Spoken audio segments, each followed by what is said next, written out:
Henry Cooper's face was urgent as he pointed west. "Storm's coming, Ethan. Biggest I have seen in 40 years, maybe 3-4 days out." Ethan Carter looked at the half-finished dam, then at the horizon where dark clouds massed like an army. The dam was only 60% complete.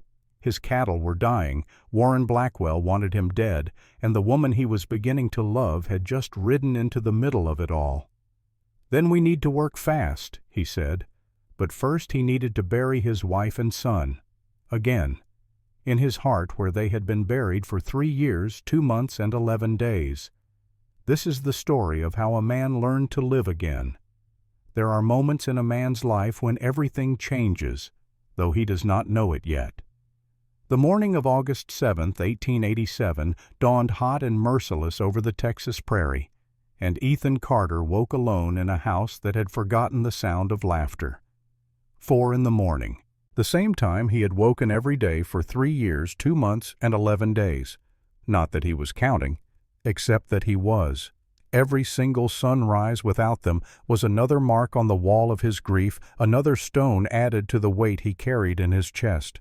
He lay still for a moment, staring at the ceiling beams Maggie had helped him sand smooth 12 years ago. Her voice echoed in the empty room, a ghost more real than memory. "Make it beautiful, Ethan. This is where we'll raise our family." And they had, for a little while, for the briefest, most perfect while. The floorboards creaked as he sat up protesting the movement like old bones. 37 years old, and some mornings he felt twice that. The room was spare, almost monastic in its emptiness. A bed, a chest of drawers, a chair where his clothes lay folded, the same shirt and trousers he wore every day, because what did it matter anymore? On the small table beside the bed sat a leather-bound Bible worn soft with use and a daguerreotype in a tarnished frame. He did not need to look at the photograph to see their faces. They were burned into his mind with a permanence no fire could match. Maggie. Dark hair pulled back from a face that had been beautiful, not because of perfect features, but because of the light that lived behind her eyes. The photographer had told her to sit still to compose herself in dignity, but even in that frozen moment you could see the smile trying to break through at the corners of her mouth. And Ben. 4 years old, unable to hold still for even the few seconds required his small hand on his mother's knee, his face slightly blurred because he had turned to look at something just as the shutter closed. Forever caught in motion. Forever young. Ethan stood and dressed in the darkness. The ritual was the same every morning: pants, shirt, boots that had molded to his feet over years of hard use. He ran his fingers through hair that had once been entirely brown but now carried threads of silver at the temples. His beard had gone too long without trimming, and he knew he should care about that, but the effort of caring seemed beyond him. He walked to the kitchen, each step a familiar journey through a geography of loss. The main room where Maggie had sewn quilts by lamplight. The corner where Ben had kept his toys, a carved horse, and a handful of smooth river stones he had collected like treasure. The doorway where his son had measured himself every few months, making marks with a piece of charcoal to track how tall he was getting, how close to being a real cowboy like his pa. The kitchen still smelled faintly of old smoke and dust. Ethan had not cooked a proper meal in this room since the day he buried them. Oh, he made coffee strong and black and bitter enough to match his mood. He heated beans over the stove when hunger became too insistent to ignore. But he had not baked bread or fried bacon or done any of the small domestic things that made a house a home. Those were Maggie's domain, and without her, the kitchen felt like a museum to a life that no longer existed. He struck a match and lit the lamp. Orange light pushed back the darkness, revealing the layer of dust on every surface. The cast-iron stove squatted cold and dark against the far wall. The wooden counters held a few essentials: a coffee pot, a hand-crank grinder, tin cups hanging from pegs. On the wall, wooden spoons dangled from hooks untouched since Maggie's hands had last used them. The Bible lay on the small table by the window, and Ethan sat down heavily in the chair before it. This was the other part of his morning ritual, the part Maggie had taught him. "Start each day with the Word," she had said. "Let it guide you." He had been faithful to that teaching even when his faith in everything else had crumbled to dust. He opened the book to Psalm 23. The pages fell open easily to that passage worn soft from countless readings. His voice, rough with sleep and disuse, spoke the ancient words into the empty room. The Lord is my shepherd, I shall not want. He maketh me to lie down in green pastures. He leadeth me beside the still waters. The irony was not lost on him. Still waters, green pastures. Outside his window lay a landscape of drought and death. The creek where Ben had learned to swim was now a cracked scar across the earth, not a drop of water to be found. The grass that had once grown thick and lush now stood brittle and brown, breaking into dust at the slightest touch. He restoreth my soul. Ethan closed the book. That was as far as he could get this morning. The rest of the psalm spoke of walking through the valley of the shadow of death, of fearing no evil of goodness and mercy following all the days of one's life. He had walked through that valley. He had found plenty of evil there, and goodness and mercy seemed like strangers who had forgotten his address. He ground coffee beans with mechanical precision, the handle of the mill turning with a sound like bones breaking. The smell rose up dark and earthy, the one indulgence he allowed himself. Water from the pump heated over the stove. The coffee brewed strong enough to strip paint the way he liked it, the way it needed to be to shock him into something resembling wakefulness. Cup in hand, he walked to the front door and stepped out onto the porch. The eastern sky was just beginning to lighten, stars fading as the relentless Texas sun prepared to assert itself once more. The temperature was already climbing toward what would be another scorching day. 100 degrees by noon, maybe more. 2 rocking chairs sat on the porch side by side. One was sized for an adult, the curved runners worn smooth by years of use. The other was smaller, built for a child with shorter legs and a narrower seat. Ethan had made that chair himself when Ben was 2 years old, cutting and sanding each piece of wood with the kind of care usually reserved for something sacred. He sat in the larger chair but did not rock. He never rocked anymore. That motion suggested contentment, leisure, peace. None of those things lived here anymore. He simply sat letting the coffee burn his throat, watching the land wake up to another day of suffering. The ranch spread out before him in the growing light. 1,200 acres that had been in his family for 2 generations. His grandfather had claimed this land, built the first crude cabin on this very spot. His father had expanded it, adding the barn and the stable, the chicken coop, and the windmill. Ethan had intended to pass it on to Ben and Ben's children after that. A legacy built on sweat and stubbornness and the kind of faith that believed hard work could overcome any obstacle. But drought did not care about faith or legacy. The cattle were dying.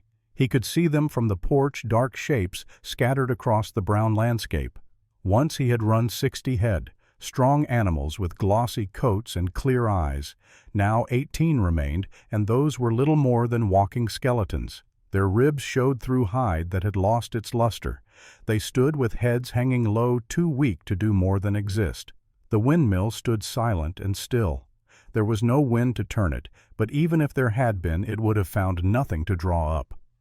The well that had once produced clean cold water from 20 feet down now required dropping the bucket twice that depth to find even a trickle. And what came up was brown and tasted of minerals and desperation. Ethan sipped his coffee and watched the sun clear the horizon. Another day, another test of endurance.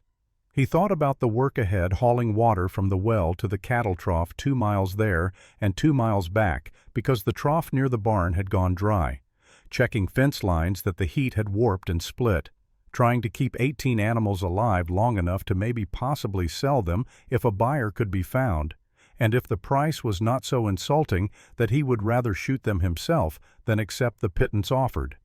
It was a life measured in small, bitter tasks. A life that felt like punishment for crimes he could not name. The sun climbed higher, and heat began to press down on the land like a hand. Ethan drained the last of his coffee bitter grounds, and stood. The day was waiting. The cattle were waiting. Death was patient, but it was also persistent, and he would have to work hard to keep it at bay for one more day. He walked across the yard toward the barn, his boots kicking up small clouds of dust with each step. To his left, on a low rise about 200 yards from the house, stood 2 wooden crosses. He had carved them himself from cedar, the wood chosen for its resistance to rot and insects. The crosses stood side by side, the larger one maybe 4 feet tall, the smaller one just over 3. Every morning on his way to the barn, Ethan passed those crosses. Every morning he did not look at them directly. He knew where they were. He knew what they marked. Looking would not change anything, would not bring them back, would not ease the ache that had settled into his bones like arthritis. But this morning something made him stop. Some impulse he could not name pulled his gaze up the hill to where his wife and son rested in the hard Texas earth. "I am trying," he said aloud, his voice rough in the stillness. "I know I am doing a poor job of it, but I am trying." The crosses did not answer. The wind, what little there was of it, carried his words away into the vast indifference of the prairie. Ethan stood for a long moment, hat in his hands, then put it back on his head and continued walking toward the barn. A man kept going because there was nothing else to do. A man honored his promises even when the people he had made them to were gone. A man worked and endured and survived because anything else was surrender, and surrender was not in his nature. The barn door groaned as he pulled it open. Inside, the air was 10 degrees hotter and smelled of old hay and animal waste. His horse, a bay gelding named Samson, stood in the single-occupied stall. The animal looked at him with knowing eyes as if understanding that another long, hot day of work lay ahead. "Morning, old friend," Ethan said, running a hand along the horse's neck.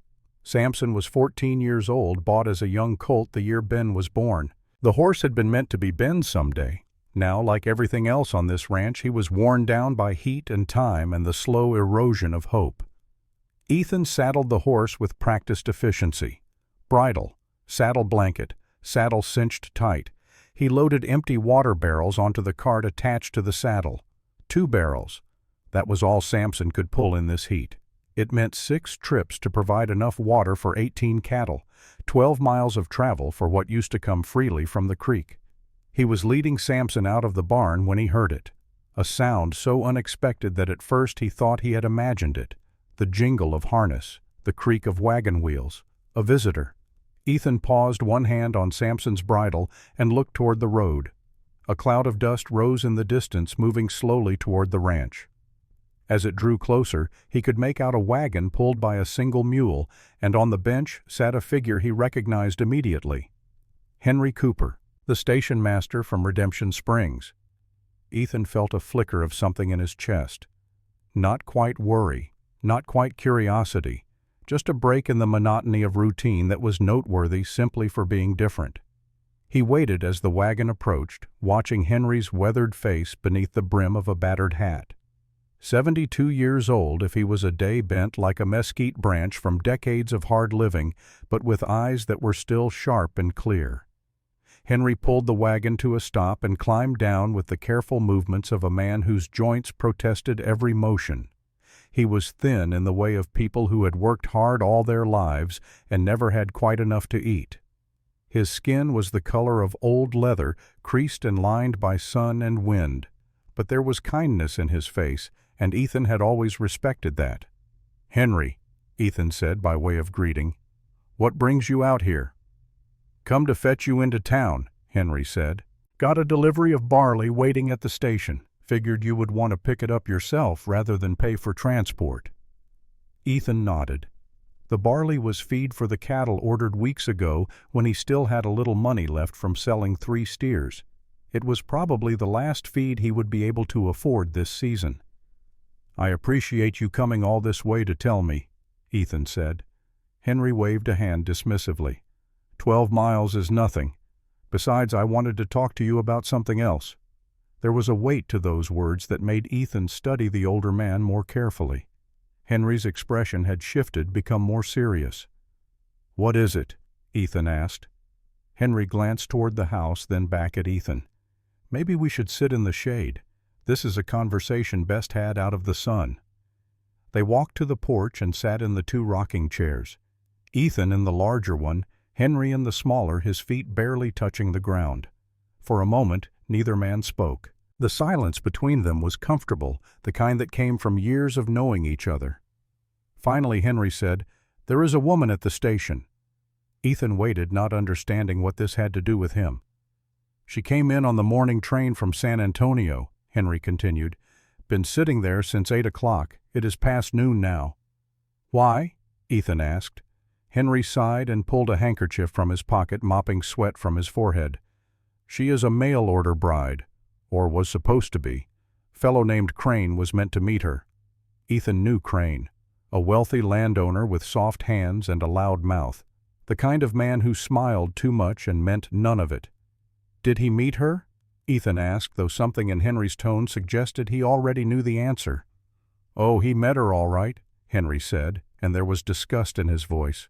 Took one look at her, said she was not what he ordered. Said he had found himself a younger option coming in from California next week. Then he got back on his horse and rode off without so much as a fare thee well. Ethan felt something cold settle in his stomach. He just left her there. Left her sitting on her trunk like a piece of unwanted furniture. Henry's hands clenched into fists on his knees. What kind of man does that? Ethan orders a woman like she is a coat from the Sears catalog, then sends her back because she is not pretty enough or young enough or whatever fool criteria he had in his head. I do not know, Ethan said quietly. She has been sitting there for hours, Henry went on. In this heat. I offered her water, offered her a chair inside where it is cooler. She just shook her head, polite as can be, but she would not move from that trunk. Where is she planning to go? Thursday train back east, she says. That is 4 days from now. Ethan looked out at the prairie, at the shimmering heat haze that made the horizon waver like water. 4 days sitting at a train station in August. No shelter from the sun, no real food, just waiting for a train that would take her back to whatever life she had tried to escape. What is her name? Ethan asked. Claire Bennett. She is from Pennsylvania originally. Worked as a housemaid for some mining family. That is all I could get out of her. They sat in silence for a while longer. Ethan knew why Henry had come all this way, knew what the old man was hoping he would do.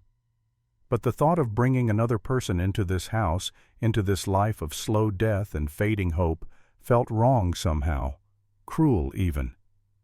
I cannot help her, Henry, Ethan said finally. I can barely keep myself alive. I am not asking you to marry her, Henry said. Lord knows you are not ready for that, and maybe never will be. But you need someone to cook and clean, keep house, and she needs somewhere to be that is not a train platform in the middle of nowhere. I do not have money to pay wages. Then give her room and board, 3 meals a day. That is more than she has now. Ethan shook his head. Why me? Why not take her to the church? Reverend Wright would find someone to take her in. Henry was quiet for a moment.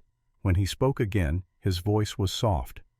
Because I know what it feels like to lose everything, Ethan. And so do you. And maybe someone who understands that kind of loss is exactly what she needs right now. Ethan looked at the older man. Henry had lost his wife 10 years ago to influenza. Had buried 2 children in infancy back in the 40s when such things were more common, but no less devastating. He knew loss, real loss, the kind that carved pieces out of your soul and left holes that never quite filled in. Just come see her, Henry said. That is all I am asking. Come to the station, see for yourself. If you do not want to help after that, I will not press you further. Ethan sat for a long moment, feeling the weight of the request. Every instinct told him to say no, to send Henry on his way and get back to the work of keeping his dying ranch alive for 1 more day. But there was something in the old man's eyes, some quiet plea that was impossible to ignore. All right, Ethan said at last. I will come, but I am not promising anything beyond that. Henry smiled, a small expression of relief. That is all I ask. They rode into town together, Ethan on Samson and Henry in his wagon. The journey took 2 hours through heat that pressed down like a physical thing. Neither man spoke much. There was no need.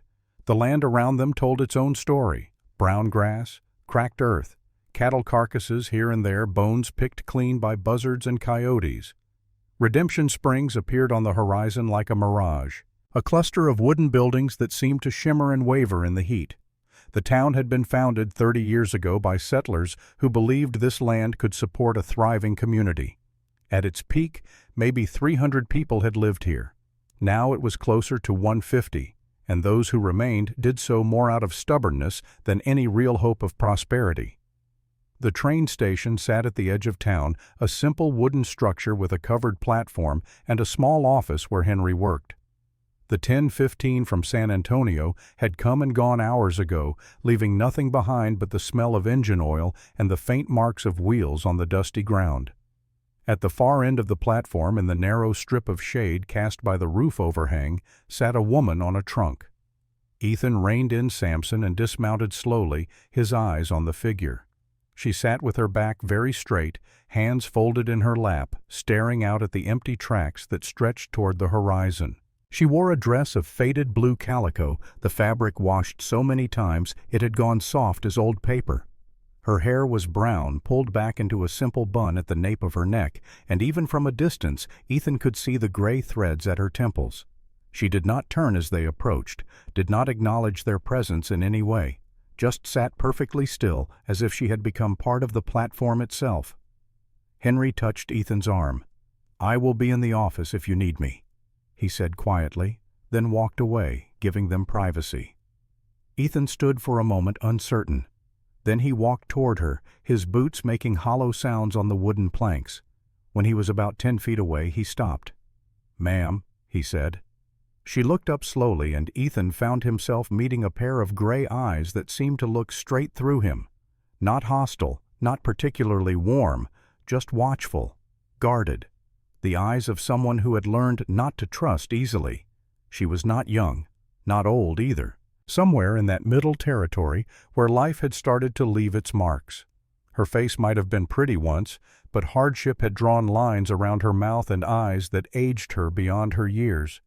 Her hands resting in her lap were rough with calluses. Working hands, hands that had known labor and would know it again. "You need help, ma'am?" Ethan asked. Her voice when she spoke was steady, controlled. "I am waiting for the next train. Next train does not come till Thursday." "I know. That is 4 days from now." "I can count, sir." Ethan paused, studying her. There was pride in the set of her shoulders, in the way she met his gaze without flinching. Pride and something else. Something that looked like the last fragile remnants of dignity held together by sheer force of will. "You got somewhere to go?" he asked. "Family, friends?" "No, sir. Money." She did not answer, but the slight tightening of her jaw told him everything he needed to know. Ethan took off his hat and ran a hand through his hair. This was foolish. He knew it was foolish. But Henry's words echoed in his mind. Someone who understands that kind of loss. "My name is Ethan Carter," he said. "I have a ranch about 12 miles north of here. I need someone to cook and keep house. The work is honest. 3 meals a day, a roof over your head. Fair wages at the end of each month." The woman looked at him for a long moment. Her eyes moved across his face as if reading something written there, searching for the lie, the hidden cruelty, the catch that always came with offers that seemed too good. "Why?" she asked finally. "You do not know me." Ethan thought about the answer to that, about the truth which was complicated and painful and not something he wanted to share with a stranger. So instead, he said the simpler thing, the thing that was also true even if it was not the whole truth. "Because I know what it feels like to be left behind." Something flickered in her eyes at those words. The wall cracked just a little, just enough to let him see the person beneath. She was tired, bone-deep tired in a way that went beyond physical exhaustion. "I will not take charity, Mr. Carter," she said. "Did not offer any. I am offering a job. Can you cook?" "Yes, sir." "Can you keep house?" "Mend clothes, tend a garden if there was water for one." "Yes, sir." "Then it is settled." He bent down and picked up one end of her trunk. The leather handle was warm from the sun, worn smooth by years of use. "Let us go." She stood slowly as if testing whether her legs would hold her. Then she picked up a small carpet bag and turned to face him. "My name is Claire Bennett," she said, "and I will earn my keep, Mr. Carter. I promise you that." "I believe you will, Miss Bennet." They loaded the trunk onto Henry's wagon, Claire insisting on helping despite Ethan's protests. Henry came out of the office with the barley, 3 large sacks that Ethan secured beside the trunk. The old man looked at Claire, then at Ethan, and smiled. "You take care now," Henry said to Claire. "Ethan here is a good man. You will be safe with him." "Thank you, Mr. Cooper," Claire said, "for your kindness." "Was not kindness, ma'am, was just human decency. Seems in short supply these days." Ethan and Claire rode out in the wagon, leaving Henry to close up the station for the evening. The sun was past its peak now, but still fierce, beating down on them with relentless intensity. Claire sat as far from Ethan as the bench would allow, maintaining a respectful distance. They did not speak for the first hour. Ethan kept his eyes on the road such as it was. Claire looked out at the landscape with an expression he could not quite read. Not horror, though the dead land might have warranted it. Not despair. Something more like acceptance. As if she had seen enough hardship in her life that one more layer of it was hardly surprising. The wagon lurched over a rut, and Claire's shoulder bumped against his. She pulled away quickly, pressing herself against the far edge of the seat. Ethan said nothing, but he noticed. Noticed the way she held herself separate, the way she flinched slightly from any contact. Someone had taught her to fear closeness, had taught her that touch could be dangerous. They passed the first of his cattle after about 40 minutes. 5 animals clustered around a dry depression where the creek used to run.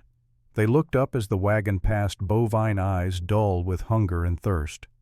"The creek dried up in June," Ethan said, breaking the long silence. "Has not rained proper since April." Claire nodded but said nothing. "I haul water from the well," he continued. 2 miles there and 2 miles back, twice a day to keep them alive." "How many do you have?" she asked quietly. 18 now. Used to have 60. The silence that followed was heavy with understanding. She knew what those numbers meant, knew that this was a dying ranch, a failing enterprise, a man fighting a battle he was probably going to lose. "Why do you keep trying?" she asked. It was a good question, one Ethan had asked himself more times than he could count. "Because giving up feels like dying," he said. "And I am not ready for that yet." The ranch came into view as they crested a low rise. Claire's eyes moved across it, taking in the details. The weathered house, the sagging barn, the windmill standing still as a statue, the chicken coop with its handful of scrawny birds, the clothesline with nothing on it, and the 2 rocking chairs on the porch. One large one small. Ethan saw her notice them, saw the slight change in her expression. Understanding, perhaps, or recognition of what those chairs meant. "Mr. Carter," she said quietly, "how long have you lived here alone?" He pulled the wagon to a stop in front of the house. His hands tightened on the reins, and for a moment he could not speak. The words were caught somewhere in his throat, tangled up with grief that never quite left him. 3 years, he said finally. 2 months, 11 days. She did not ask for more details, did not press him, just nodded slightly as if that number explained everything she needed to know. Ethan climbed down from the wagon and went around to help her descend. She accepted his hand briefly, then released it as soon as her feet touched the ground. Together they carried her trunk up the porch steps and into the house. Inside, the heat was even more oppressive. The air smelled of dust and old grease and loneliness. Ethan set down his end of the trunk and straightened, suddenly aware of how the house must look to fresh eyes. The cobwebs hanging from the ceiling beams, the layer of grime on every surface, the general air of neglect that had settled over everything like a shroud. "Kitchen is through there," he said, pointing. "Your room will be the one past the main living area. Used to be a guest room. Bed is small but serviceable." Claire walked slowly through the house, her eyes taking in everything. She ran a finger along the edge of the kitchen table, leaving a line through the dust. Looked at the cold stove, the unused utensils hanging on the wall, the pantry door standing slightly ajar. "When was the last time you cooked a real meal in here, Mr. Carter?" she asked. Ethan thought about lying about making it sound better than it was, but there seemed little point. "Not since they died," he said. She turned to look at him, and for the first time since they met, there was something other than wariness in her eyes. It might have been pity, but it felt more like understanding. "Who were they?" she asked softly. "My wife. My son. I am sorry." "So am I." She was quiet for a moment, then seemed to make a decision. She rolled up her sleeves, exposing forearms that were thin but corded with muscle. "Well," she said, "we should probably start with supper. You look like you have not had a decent meal in quite some time." Ethan wanted to tell her she did not have to start working immediately, that she should rest, first recover from the journey and the shock of the day. But something in her expression stopped him. She needed to work, needed to feel useful, needed to prove that she was not just another piece of unwanted furniture. "I will see to the horses," he said. "Feed and water them, give you some space to get settled." He left her there in the kitchen and walked out to tend to the animals. Samson and the mule that had pulled the wagon needed care. The chickens needed to be shut up for the night. There were a dozen small tasks that would keep him occupied for an hour or more. When he finally returned to the house, the sun was setting and the temperature had dropped to something almost bearable. He paused on the porch, seeing light in the kitchen window, seeing movement inside. For just a moment, it felt like stepping back in time to when this house had been alive. He pushed open the door and stopped. The kitchen smelled of food. Real food, not just beans heated over a flame, but actual cooking. Bacon frying in a skillet. Cornbread baking in the oven. Coffee brewing rich and dark and almost painfully familiar. Claire stood at the stove, her back to him, stirring something in a pot. She had found an apron somewhere and tied it around her waist. Her sleeves were still rolled up, and he could see the redness on her forearms from the heat of the stove. "Did not mean to startle you," Ethan said.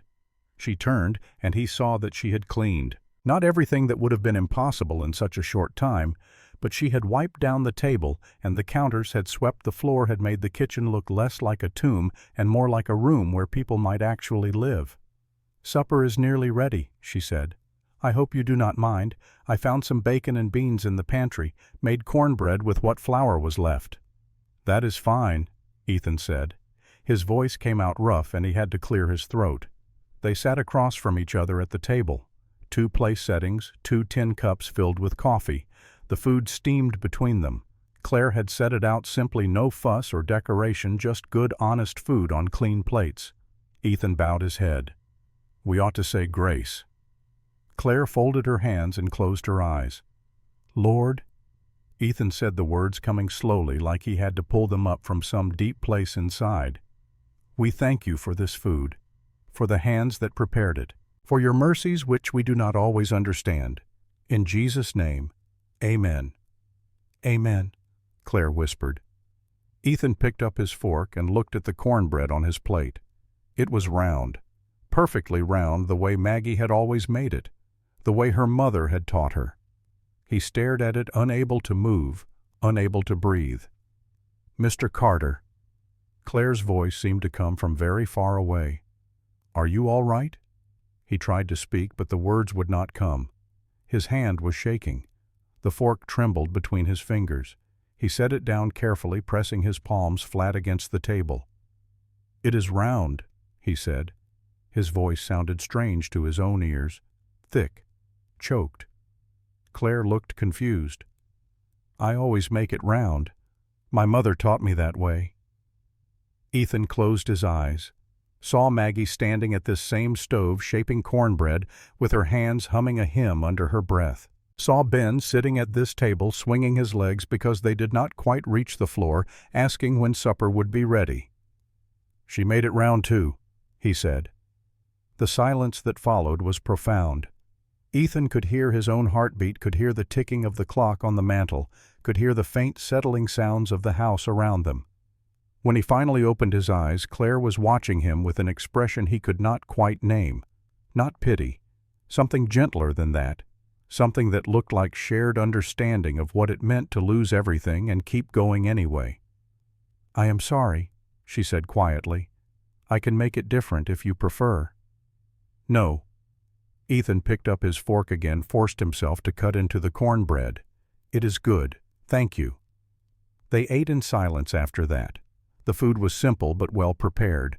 The bacon crisp, the beans seasoned with molasses and a hint of pepper, the cornbread light and slightly sweet. Ethan ate slowly, tasting each bite, remembering what it felt like to have someone cook for him, to sit across from another person at a table to share a meal that was more than just fuel. When the plates were empty, Claire stood to clear them. Ethan started to protest, to say she had done enough for one day, but she shook her head. "You go on," she said. "I will clean up." He stood uncertain what to do with himself. It had been so long since anyone else had occupied this space, since he had to consider another person's needs or presence. He settled for a simple good night and walked to his room. But sleep would not come. He lay in the darkness, listening to the sounds of Claire moving around in the kitchen.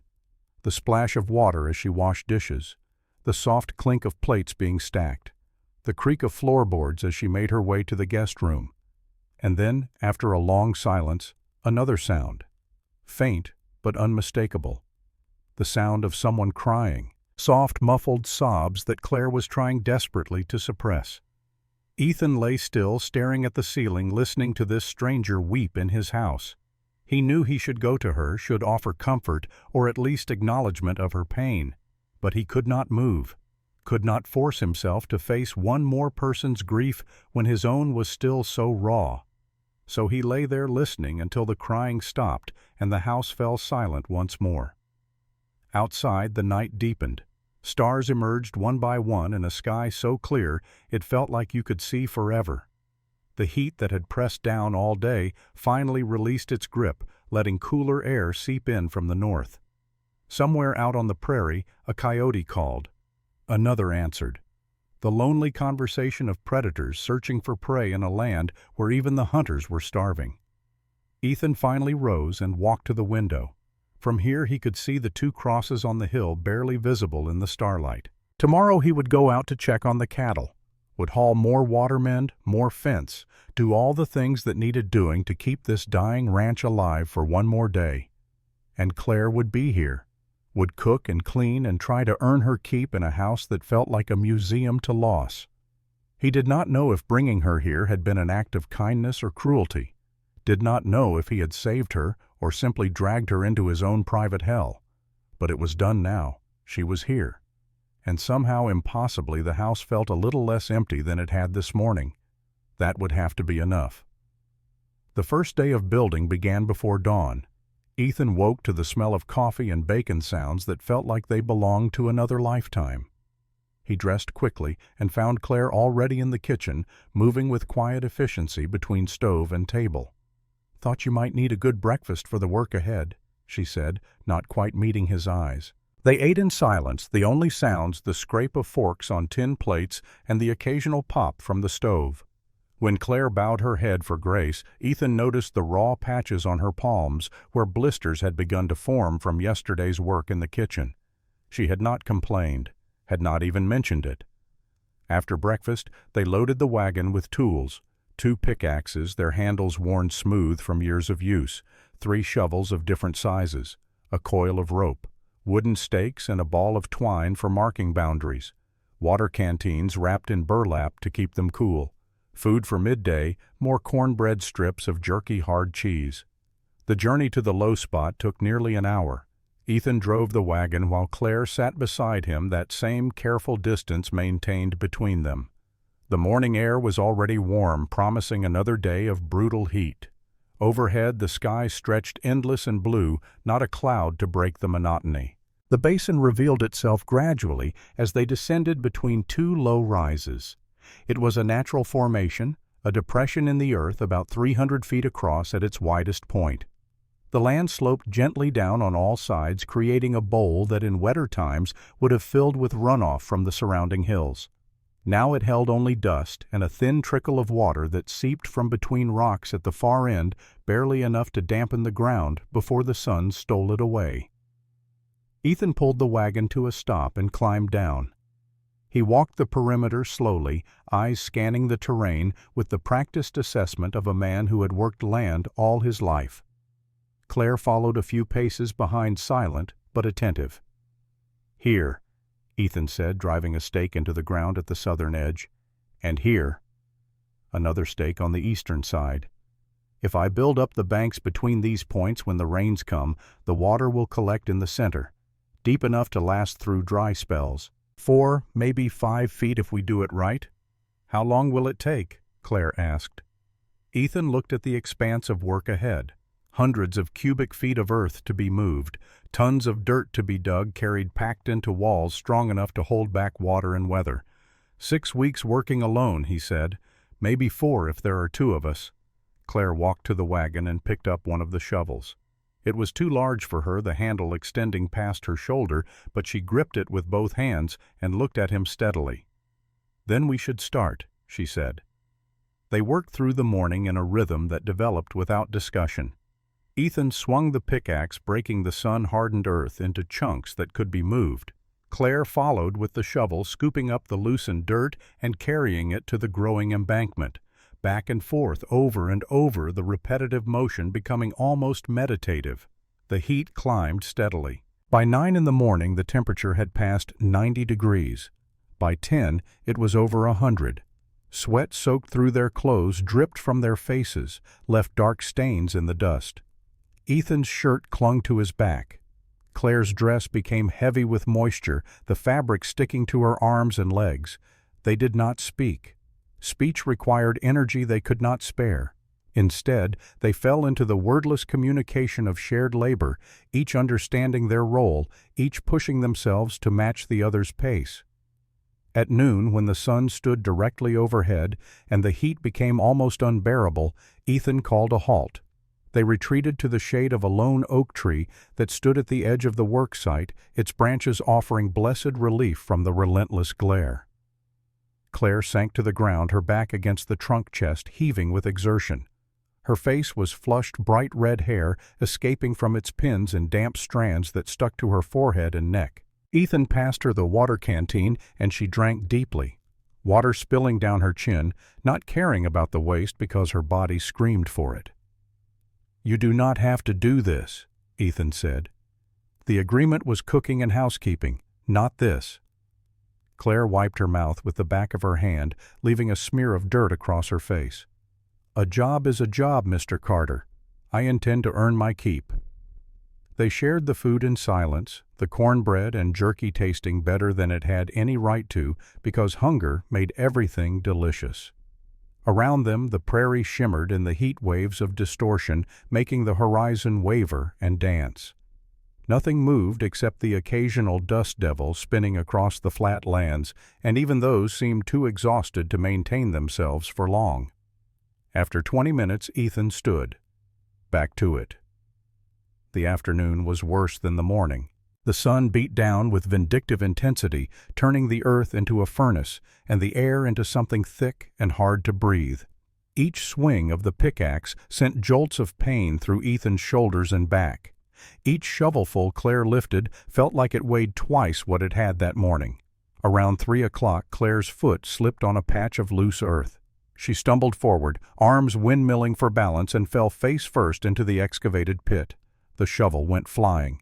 Her cry of surprise was cut short as she landed with a heavy thud in the mud at the bottom. Ethan dropped his pickaxe and rushed to the edge. "Are you hurt?" Claire sat in the mud, covered from waist to boots in brown sludge. Her hair had come completely undone, hanging in wet ropes around her face. A streak of dirt ran across her cheek like war paint. She looked up at him, and for a moment neither of them moved. Then Ethan laughed. The sound startled him as much as it seemed to startle her. It was rough, rusty, like a door that had not been opened in years. He had not laughed, truly laughed, in 3 years, 2 months and 12 days. Had forgotten what it felt like, the way it loosened something in his chest, the way it made his face hurt from muscles unused to the expression. "Are you laughing at me, Mr. Carter?" Claire asked, but there was no real anger in her voice. "No, ma'am," Ethan said, extending his hand to help her up. "I would not dare." She took his hand and he pulled her from the pit. As she emerged, he saw her palms clearly for the first time. The skin was raw and red, angry with broken blisters that wept clear fluid. Fresh blood mixed with the dirt and mud running down her wrists. The laughter died in his throat. He caught both her hands, gently turning them over to examine the damage. Why did you not say something?" His voice came out sharper than he intended. "The work needed doing. Not like this. Not until your hands are bleeding." He released her and walked quickly to the wagon, returning with a small tin from his supplies. Inside was a salve thick and yellow, smelling of herbs and beeswax. Maggie had made it from lard and dried calendula, teaching him the recipe in case she was ever not there to tend to wounds. He had kept making it after she died, though he could not have said why.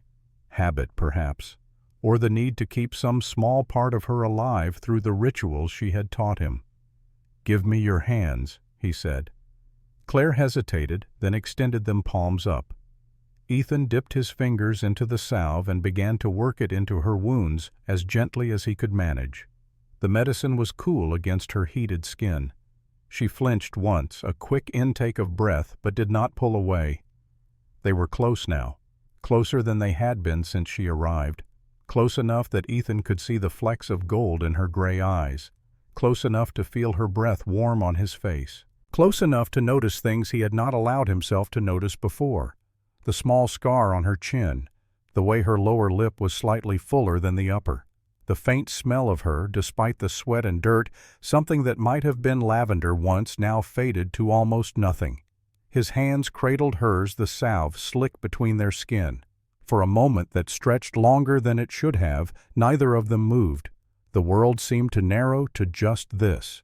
Two people, two sets of damaged hands, a small act of care in the midst of hardship. The sound of hoofbeats shattered the moment. Ethan released Claire's hands and turned toward the noise. 3 riders were approaching from the east, moving at an easy pace in no particular hurry. As they drew closer, details emerged. Fine horses, well fed and groomed. Expensive saddles with silver conchos that caught the sunlight. Clean clothes despite the dust. And guns on their hips, the holsters oiled and supple. Ethan recognized the lead rider immediately. Warren Blackwell sat tall in his saddle, a big man on a black stallion. Even from a distance, the gold watch chain glinted against his gray vest. "Stay here," Ethan said to Claire. "Who are they?" "Trouble."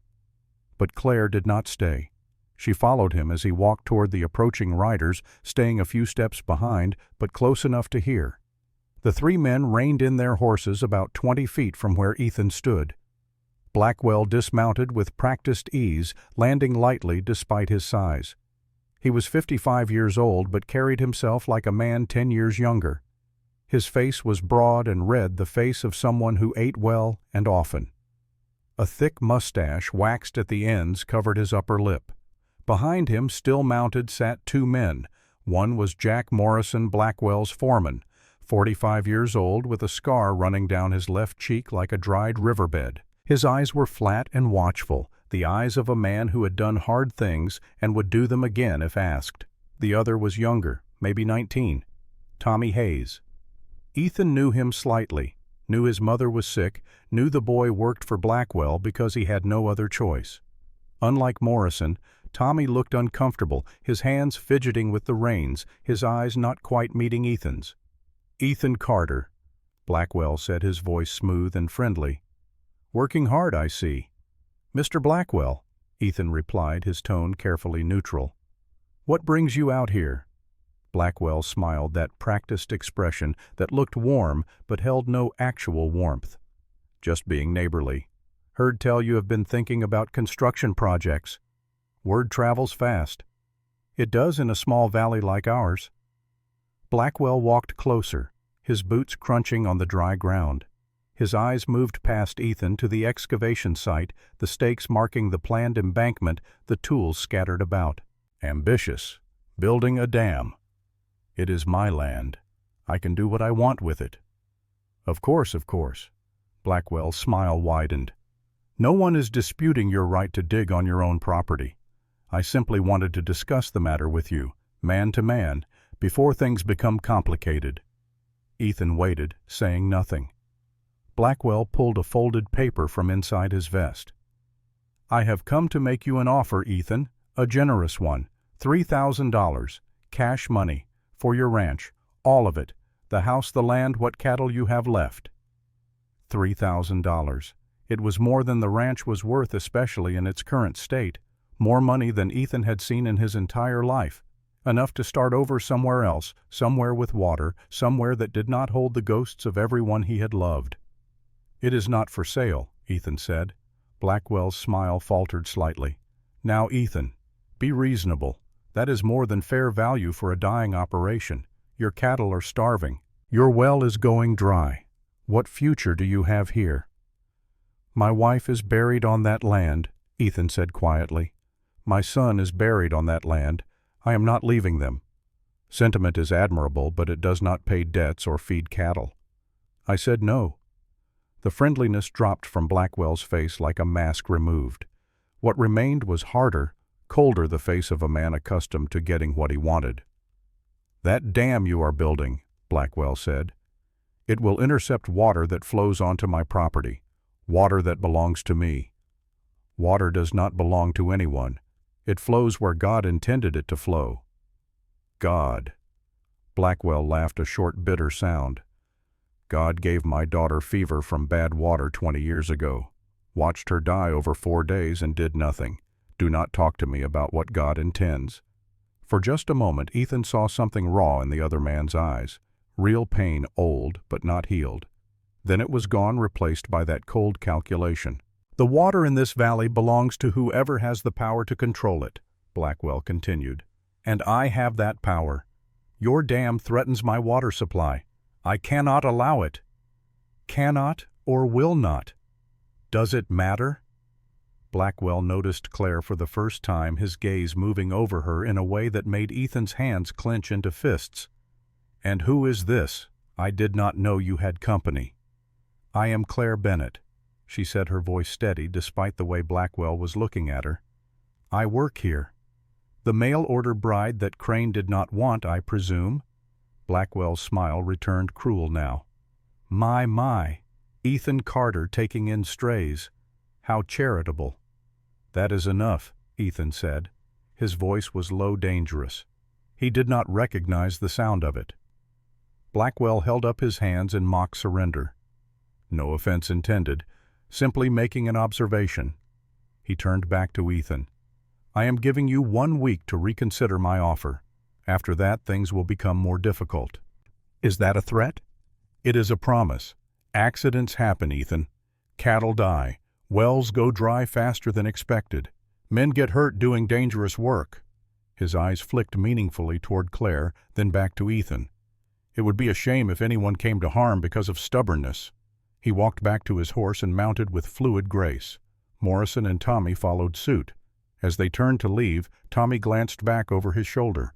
For just a second his eyes met Ethan's, and in them was something that might have been an apology.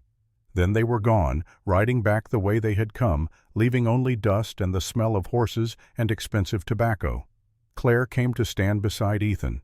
He meant every word, did he not? Yes. "What will you do?" Ethan looked at the excavation site, at the stakes marking where the dam would be, at the small amount of earth they had moved in a day of back-breaking work. Then he looked up at the sky, endless and blue and empty of clouds. "I am going to build that dam," he said, "even if it kills me." As they rode back to the ranch that evening, Claire finally asked the question that had been on her mind since Blackwell left. "Why does he want your land so badly? He already has thousands of acres." Ethan was quiet for a long moment, the wagon creaking beneath them. "It is not about the land. It is about the water. The dam. The water that feeds it. There is a small seep at the low spot, barely enough to dampen the ground now. But when the rains come, runoff from the hills will flow through my land to reach it. If I build the dam, I catch that water before it flows onto Blackwell's property." Claire frowned. "But surely he has enough water already." "He does. More than enough. His cattle are fat while everyone else's are dying." Ethan's hands tightened on the reins. "But it is not about need. It is about control." He took a breath, then told her the story he had heard from Adelaide and Henry years ago. 20 years back, in 1867, there was a drought worse than this one. Blackwell was not rich then, just a small rancher like everyone else. His wife Mary was pregnant with their second child. They had a daughter, Emma, 8 years old. Claire listened, sensing the weight of what was coming. The creek that ran through their land went dry. Mary got sick first, something in the water they were using. Then Emma caught it too. Blackwell watched them both die over 4 days, helpless to save them. The baby died with Mary. "My God," Claire whispered. After that something broke in him, or maybe something hardened. Ethan looked at the horizon, at Blackwell's land stretching endlessly to the east. He swore no one would ever control his water again, swore he would have enough resources that he would never be powerless again. So he bought up every ranch he could, every one that failed, every one where the owners could not pay their water rights or hold out through the drought. He has been building his empire for 20 years, all because he could not save his family. Claire was quiet, absorbing this. That is why he is so dangerous. Yes, because to him controlling the water is not about greed. It is about never feeling that helpless again, and he will destroy anyone who threatens that control, including you, including me. They rode the rest of the way in silence, but Claire's hand found Ethan's on the seat between them, a small gesture of solidarity that meant more than words could say. That night, Ethan could not sleep. He rose from his bed around midnight and walked to the front porch, seeking the cooler air. The stars were brilliant overhead, 1,000,000 points of light in a sky so clear it felt like you could see all the way to heaven. If heaven existed, if anyone up there was listening. He sat in the larger rocking chair but did not rock, just sat, letting the night settle around him like a blanket. From somewhere out on the prairie came the howl of a coyote, lonely and desperate. Another answered. The conversation of hunters in a land where even predators were starving. The screen door creaked behind him. Claire stepped out wrapped in a shawl despite the warmth. She hesitated when she saw him clearly, not expecting to find him there. "Could not sleep?" she asked. "Seems to be a habit of mine lately." She stood by the door for a moment, uncertain. Then, making some decision, she walked over and sat in the smaller chair. It was the first time anyone besides Ben had sat there, and Ethan felt a strange tightness in his chest at seeing it occupied. They sat in silence for a while, two people alone with their thoughts under a sky full of stars. "Can I ask you something, Mr. Carter?" Claire said finally. "You can ask." "Why did you really bring me here? It was not just about needing a housekeeper, was it?" Ethan thought about lying, about giving her the easy answer, but the night felt too honest for lies. "When I saw you sitting on that platform," he said slowly, "I saw myself, broken, alone, waiting for something that might never come. And I thought maybe we both deserve a second chance. Maybe we can help each other survive what we are going through." "And what are you going through, Mr. Carter?"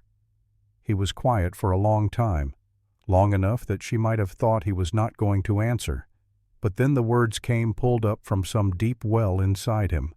"Grief," he said. "The kind that does not end.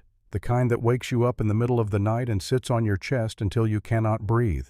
The kind that makes you question everything you ever believed about God and fairness and whether any of it means anything at all." How did they die? And because it was dark, because she was nearly a stranger, because holding it inside was killing him slowly, Ethan told her about the fever that swept through the county in the fall of 1884, told her about Maggie getting sick first, the way the fever burned through her in 3 terrible days, told her about holding her hand as she died, about her last words, making him promise to take care of Ben. He told her about his son falling ill 4 days later, about sitting beside that small bed for 96 hours, bathing Ben's forehead with cool water, reading Bible stories in a voice gone hoarse from prayer, making bargains with God that he knew even then would not be honored. "He died on a Tuesday morning," Ethan said, "October 14th. The sun was shining. Birds were singing. The world went on like nothing had happened. Like the most important person in my life had not just stopped breathing in my arms." Claire's face was wet with tears. He could see them glistening in the starlight. "I buried them on that hill," he continued, "carved the crosses myself, and I have been trying to figure out why ever since. Why would God give me everything I ever wanted just to take it all away? What kind of loving God does that? I do not know. Claire said softly. I wish I had an answer for you, but I do not. You have lost people too, Ethan said. It was not a question. My parents died when I was 7. Cholera. I do not remember their faces anymore. Just shapes. Shadows. She pulled the shawl tighter around her shoulders. I have spent my whole life invisible, in other people's houses, wearing other people's cast-offs, being nobody to nobody. You are somebody, Ethan said. You matter. Do I? Some days I am not so sure. She was quiet for a moment. I used to think that was the worst pain, having no one at all, never mattering to anyone. But listening to you, I realize I was wrong. What do you mean? The worst pain is not having no one to lose. It is having someone to love with your whole heart and then losing them. At least you had that, even if just for a while. That is more than most people get. Ethan looked at her, really looked at her for the first time. This woman who had come into his life by accident, who was showing him kindness he had not asked for and did not deserve. In the starlight her face looked different, softer. The hard edges of self-protection lowered just enough to let him see the person beneath. Thank you, he said, for listening, for understanding. We wounded souls ought to stick together, she said. Thunder rumbled in the distance. They both looked west where clouds had begun to gather on the horizon. Lightning flickered deep within them, silent and far away. Is that rain? Claire asked, and there was hope in her voice. Maybe, Ethan said, but he had learned not to trust the sky. They watched as the storm built clouds piling up against each other, lightning becoming more frequent. The wind picked up, carrying the smell of moisture, the first hint of water they had smelled in months. It was enough to make Ethan's heart beat faster enough to make him stand and walk to the edge of the porch, straining toward that distant promise. The storm moved closer. Thunder became louder, no longer distant, but immediate, rattling the windows and shaking the ground. The wind strengthened, hot and fierce, whipping through the yard and sending dust devils spinning. It is coming, Claire said, standing beside him now. The rain is coming. They stood together, waiting, hoping, barely daring to breathe. The first drops began to fall, large and heavy, striking the dry ground with small puffs of dust. Then more. And more. Within minutes it was pouring water sheeting down from the sky in a deluge that seemed impossible after so many months of drought. Ethan and Claire ran out into it, both of them laughing like children, arms spread wide, faces turned up to the sky. The rain was warm and clean and absolutely glorious. It soaked through their clothes in seconds, plastered their hair to their heads, ran down their faces like tears of joy. For 15 minutes it rained like the end of the world. Water pooled in the yard, ran in streams toward the low places, drummed on the roof, with a sound that Ethan had almost forgotten. He stood in the center of it, eyes closed, letting it wash over him, feeling for the first time in years something that might have been hope. And then, as suddenly as it had started, it stopped. The clouds broke apart, driven by winds from the north. Stars emerged once more. The rain dwindled to a drizzle, then to nothing. Within half an hour the sky was clear again, as if the storm had never happened. Ethan and Claire stood in the yard, dripping wet, staring at the sky in disbelief. It was not enough, Ethan said. Not nearly enough. But it is a sign, Claire said. It means rain is possible. It means hope. Ethan looked at the puddles already being absorbed into the thirsty ground, already disappearing. Hope, he repeated. The word felt foreign in his mouth. They went back inside and changed into dry clothes. Ethan lay in his bed listening to the house settle, listening to Claire moving quietly in her room. Sleep felt impossible. His mind kept returning to those 15 minutes of rain, to the way Claire had looked with water streaming down her face and joy lighting her eyes. Something was changing. He could feel it like the shift in air pressure before a storm. Something was building between them. Something that went beyond employer and employee, beyond two strangers sharing a house. What it was, he could not name, did not want to name. Naming it would make it real, and real things could be lost, and he could not survive losing one more thing he cared about. But the thought was there anyway, stubborn and persistent. The thought that maybe, just maybe, Claire Bennett had not come into his life by accident. That maybe there was a reason she had been on that platform when he came to town. That maybe in the midst of all this dying, something new was trying to be born. He fell asleep, finally exhausted, and dreamed of rain. Morning came too soon. Ethan woke to the familiar smell of coffee and breakfast cooking. He dressed quickly and went to the kitchen where Claire was already moving between stove and table with that quiet efficiency he was coming to recognize. They ate in silence, both lost in their own thoughts. The rain of the night before seemed almost like a dream now, something imagined rather than real. But when Ethan looked out the window, he could see evidence of it in the slightly darker earth, the small remaining puddles that had not yet evaporated. After breakfast, they returned to the dam site. The work continued as it had the day before. Swing, scoop, lift, carry. Hours of repetitive labor under the relentless sun. But something was different now. The wall was beginning to take shape, rising slowly from the earth like something born rather than built. It was still just a mound of dirt, nothing impressive, but it was there. Tangible proof that their labor meant something. Around noon on their third day of work, Ethan found the first dead cow. It lay behind the barn on its side in the dust, eyes open glazed with death, tongue swollen and black protruding from its mouth, a thick crust of flies already swarming over the carcass. Ethan stood over it, staring down at the animal he had tried so hard to keep alive. Another failure, another death on his hands. By afternoon, 2 more had died. Same symptoms, same desperate end. The water in the trough had run out overnight. The well had given up its last bucket that morning, producing nothing but brown sludge that smelled of rot and minerals. He had to bury them, had to drag the 1,200-pound carcasses to the pit he dug behind the barn and cover them with earth. Back-breaking work in the heat made worse by the smell and the flies and the bitter knowledge that this was just the beginning. If he did not finish the dam soon, if the rains did not come, all 18 cattle would die. The ranch would die. Everything his father and grandfather had built would turn to dust. On the third cow, Ethan's strength finally gave out. He was dragging it by the hind legs, his boots slipping on the dusty ground when his grip failed. He fell backward, landing hard on his tailbone, the dead animal's legs still clutched in his hands. He lay there in the dirt, staring up at the white sky, unable to move. The sun beat down without mercy. Flies buzzed around his head, landed on his face, crawled across his lips. His body had simply had enough. Muscles that had been pushed beyond their limit refused to obey anymore. "Get up," he told himself. "Get up." But he could not. Could not move, could not think, could barely breathe. The smell of the dead cow filled his nose. Blood and bile and the first sour hint of decomposition. His shirt was soaked through with sweat plastered to his skin.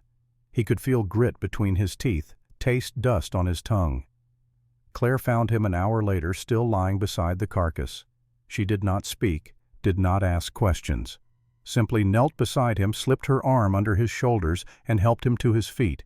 He leaned on her more than he wanted to admit, let her half carry him back to the house. She sat him in a chair on the porch and brought water. Made him drink even though he protested that he was fine, that he just needed a minute to catch his breath. She washed his face and hands with a cloth, removing the dust and flies and evidence of his breakdown. "I cannot keep them alive," Ethan said, his voice barely a whisper. "Cannot keep anything alive." "You are keeping yourself alive," Claire said. "You are keeping me alive. You are building something that could save everyone in this valley. That counts for something. Does it? Because right now it feels like I am fighting a battle I have already lost." She was quiet for a moment, then said something that surprised him. "My father used to say that the measure of a man is not whether he wins or loses. It is whether he keeps fighting even when losing seems certain." Sounds like a man who lost a lot of battles. He did, and kept fighting anyway, right up until the cholera took him. Ethan looked at her. "I am glad you are here, Claire. I know I have not said it, but I am. I am glad to be here," she said, "even with all this." She gestured at the dying land, the crosses on the hill, the hard life they were both trying to survive. It is better than being nowhere, better than being no one. The next morning, as Ethan was checking on the cattle, he heard the familiar bray of a mule. Reverend Samuel Wright appeared on the road riding his ancient mule Moses with the patience of a man who had nowhere more important to be. "Morning, Ethan," Wright called out, dismounting with the stiffness of his 72 years. "Reverend," Ethan said, surprised. "What brings you out here?" Wright pulled a cloth bundle from his saddlebag. "Adelaide Cooper sent some bread. Said you might appreciate a decent meal." He studied Ethan with those sharp eyes that missed nothing. "Also wanted to see how you are doing. It has been a long time since you came to church." They walked to the porch and sat in the 2 rocking chairs. Wright noticed the smaller one but said nothing, just lowered himself carefully into it. "I heard you took in Claire Bennett," Wright said. "The mail-order bride Crane rejected. She needed work. I needed help. And," Ethan was quiet for a moment, "and maybe we needed each other more than either of us wanted to admit." Wright smiled. "God works in mysterious ways." He paused, his expression growing more serious. "I also heard about your dam project." News travels fast. In a valley this small, everything travels fast. Wright looked out at the parched land. "It is a good thing you are doing, Ethan. Necessary. But I need to warn you about something." "What?" "Warren Blackwell has been buying up land. 4 ranches in the last year alone. Folks say he has his eye on your place next, and when Warren Blackwell wants something, he usually gets it." Ethan's jaw tightened. "He can want all he likes. This land is not for sale." "I figured you would say that." Wright stood, his knees cracking. "Just be careful, son. Blackwell is not a man who takes no for an answer, and he has more resources than you do. I have something he does not." "What is that?" "I have nothing left to lose." Wright laid a hand on Ethan's shoulder. "That is where you are wrong. You have Claire now. You have hope again, even if you do not want to admit it. And those are things worth protecting." After Wright left, Ethan stood on the porch for a long time thinking about the old preacher's words. The warning about Blackwell had not surprised him, but the reminder that he had something to lose again that scared him more than any threat. That Sunday at Claire's insistence they went to church. Ethan had not attended services since the funeral, could not bear the sympathetic looks and whispered condolences, the way people treated him like damaged goods. But Claire thought it would be good for them, good to be part of something larger than their own private struggles. The church was a simple white structure at the edge of town, with a bell tower and wooden pews worn smooth by generations of worshipers. Reverend Samuel Wright stood at the pulpit, 72 years old, with white hair thin as corn silk, and eyes that had seen every kind of human suffering. He saw Ethan and Claire enter, saw them take seats in the back pew, and something like relief crossed his weathered face. After the hymns and readings, Wright stepped forward with unusual gravity. "Brothers and sisters, we gather today not just for worship, but to address a matter that concerns us all, the matter of Ethan Carter's dam and what it means for this community." A murmur ran through the congregation. Ethan felt Claire's hand find his under the pew. "Mr. Blackwell has asked to speak," Wright continued, "and then others will have their say. We will listen with open hearts and make our decision as a community." Warren Blackwell rose from the front pew, turning to face the crowd. He looked every inch the successful rancher in his fine suit, gold watch chain glinting. When he spoke, his voice was measured, reasonable. "Friends, I come not to make accusations, but to state facts. Ethan Carter is building a dam that will divert water flowing onto my property, water my cattle depend on, water that has flowed to my land since my father settled here 30 years ago." He paused, letting that sink in. "I have offered to buy his ranch, $3,000, more than fair value, enough for him to start fresh somewhere with actual prospects, but he refuses." Blackwell spread his hands. "I ask you, is it right for one man's stubbornness to threaten the livelihood of others?" Several heads nodded. The argument sounded logical, fair, but then Adelaide Cooper stood. At 70 years old, she commanded respect simply by rising. "Warren Blackwell," she said, her voice cutting through the murmurs. "I knew your father. Good man, humble man. He would be ashamed to see what you have become." Blackwell's face reddened.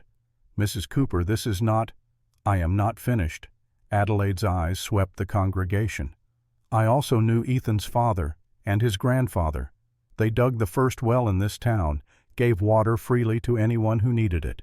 When my daughter Sarah was dying in childbirth, they brought water for the midwife, did not ask for payment, did not demand anything in return." She turned to Ethan. "This man is cut from the same cloth. When my husband Henry could not work last winter, who brought us firewood? Ethan Carter. Who fixed the church roof last spring without being asked? Ethan Carter." Tom Hadley stood. "Ethan helped me bury my wife when I was too weak to lift a shovel, worked all day in the sun, refused payment, said neighbors help neighbors." Marcus Webb rose. "He fixed my wagon wheel last spring, spent 4 hours on it, would not take a penny."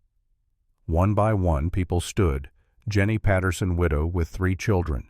"He left food baskets on my porch when we were hungry, never asked for thanks." Carl Mitchell. "Helped me birth a breech calf, saved both animals, did it because I needed help." The testimonies poured out like water from a broken dam. Small kindnesses, years of quiet generosity, a lifetime of being his father's son. Blackwell's face had gone from red to purple. "This is very touching, but it does not change the fact, Mr. Blackwell." Claire stood, and the church fell silent. Every eye turned to the mail-order bride nobody had wanted. Her voice shook, but she spoke clearly. "I know what I am. A woman nobody chose, a woman with nothing, no family, no home, no future." She paused. "Mr. Crane looked at me and found me wanting, left me sitting on that platform like broken furniture." She looked at Ethan. "But Mr. Carter saw something different. He saw someone who needed help, and he helped. Not because he had to, not because I was young or pretty or useful, but because it was right." Claire turned to face the congregation. "I have been at that ranch for 3 weeks. I have watched him work until he can barely stand. I have watched him pray over graves of people he loved more than life itself. I have watched him choose honor over money, integrity over ease." Her voice grew stronger. "That dam is not for him alone. When the rains come, and they will come, that water will save every ranch in this valley, including yours, Mr. Blackwell. Because that is who Ethan Carter is, a man who builds for everyone, not just himself." The silence that followed was absolute. Then Adelaide Cooper began to clap, slowly, deliberately. Tom Hadley joined her, then Marcus, then Jenny. Within moments, the entire congregation was applauding, the sound echoing off the wooden walls. Reverend Wright raised his hands. "All who believe Ethan Carter should be allowed to build his dam stand." One person stood, then 5, then 20, then everyone except Blackwell and his men. The entire church stood in solidarity. Blackwell stared at the scene, his face a mask of fury and disbelief. "You are all fools," he said. "This is not over." He strode from the church, Jack Morrison and Tommy Hayes following. But at the door, Tommy glanced back at Ethan, and in his eyes was something that looked like admiration. After they left, people gathered around Ethan and Claire, shaking hands, offering support. "We will help finish the dam," Tom Hadley said. "Whatever you need." "I can bring tools," Marcus offered. "Extra shovels, pickaxes." "We will feed you," Adelaide said. "Cannot work on empty stomachs." Ethan stood overwhelmed, unable to speak. Claire squeezed his hand. Reverend Wright approached last. "You have given this community something it almost lost, son. Hope. The belief that good people can still win." As they walked out into the sunlight, Henry Cooper pulled up in his wagon, his face urgent. "Ethan," he called, "you need to see this." He pointed west. Dark clouds were massing on the horizon. Not the wispy promises of recent weeks, but massive thunderheads piled high. "Storm's coming," Henry said. "Biggest I have seen in 40 years. Maybe 3-4 days out." Ethan's heart sank. The dam was only 60% complete. "Then we need to work fast," he said. But now he would not be working alone. That week the harassment began in earnest. 3 more cattle died, these ones near the seep that fed the dam site. When Ethan examined them, he found foam at their mouths, white and toxic. The water in the seep smelled wrong, had a bitter almond scent that made his stomach turn. The next morning, Claire insisted on going into town for supplies. Ethan was reluctant to let her go alone, but she was firm. "You need to work on the dam. I need to learn this valley," she said. "I cannot hide on the ranch forever." He gave her Samson and a list of necessities. She rode into Redemption Springs feeling the eyes of the town on her as she tied the horse outside the general store. Adelaide Cooper was there buying flour. The old woman's eyes lit up when she saw Claire. "Child," Adelaide said, "come, let me show you something." She led Claire to her small house behind the train station. Inside it smelled of herbs and beeswax. Dried plants hung from the ceiling. Glass jars lined the shelves filled with salves and tinctures. "You have been working hard," Adelaide said, taking Claire's hands and examining the raw, blistered palms. "Come, I will teach you to make proper medicine." They spent the afternoon together. Adelaide showed Claire how to render lard with dried calendula for healing salve, how to make poultices for sprains, how to read the sky for weather signs. As they worked, Adelaide talked. "I was a midwife for 40 years, brought half the babies in this valley into the world, including Ethan Carter." "Did you know his wife?" Claire asked. "Maggie? Sweet girl? Good heart?" Adelaide's hands stilled. "I could not save her from the fever. Could not save little Ben either. That was the worst part of my calling, knowing when there was nothing to be done." She was quiet for a moment. "I lost my own daughter the same way, Sarah, 25 years old, trying to bring her first child into the world.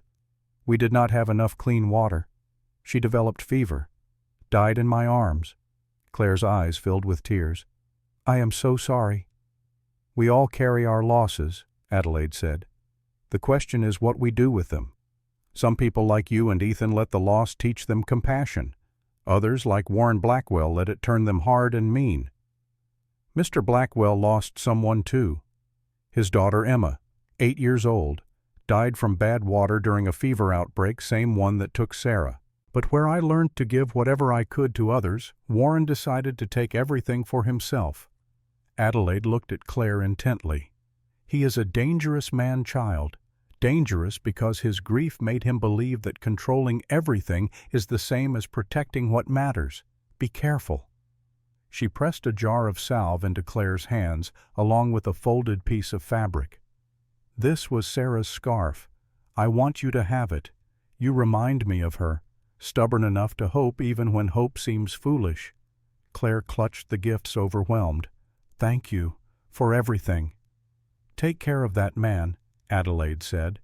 "Ethan Carter has been alone in his grief too long. You are good for him. I can see it already." Arsenic. Someone had poisoned the water source. Ethan stood over the dead animal's rage building in his chest like steam in a boiler with no release valve.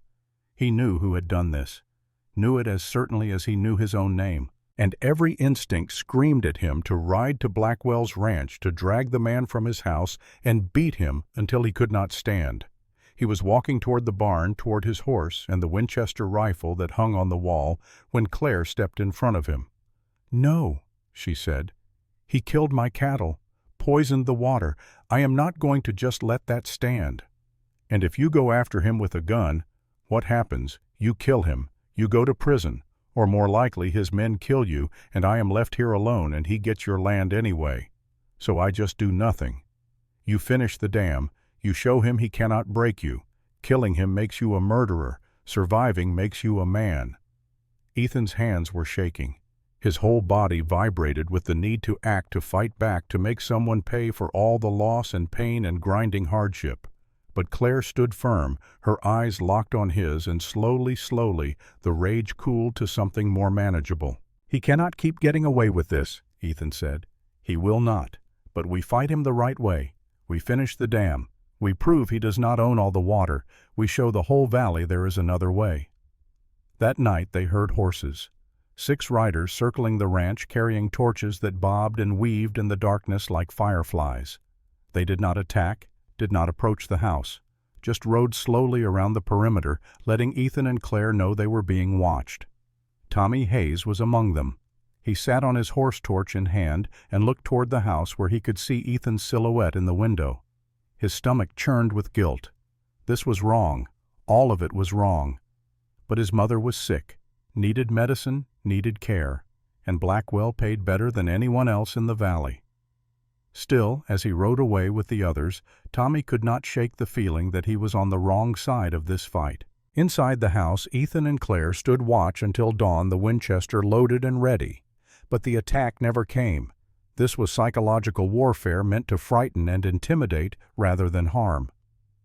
"They will be back," Claire said, as the first light of dawn crept across the prairie. "I know," Ethan replied, "and we will be ready." But readiness, he was learning, was not the same as safety.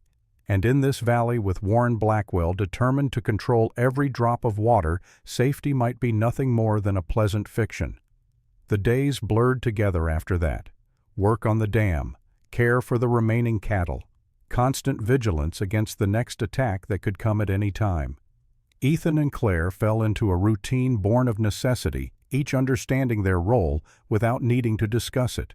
And through it all, something continued to grow between them. Not love, not yet. That would be too simple, too clean. But something deeper than friendship, more complicated than partnership.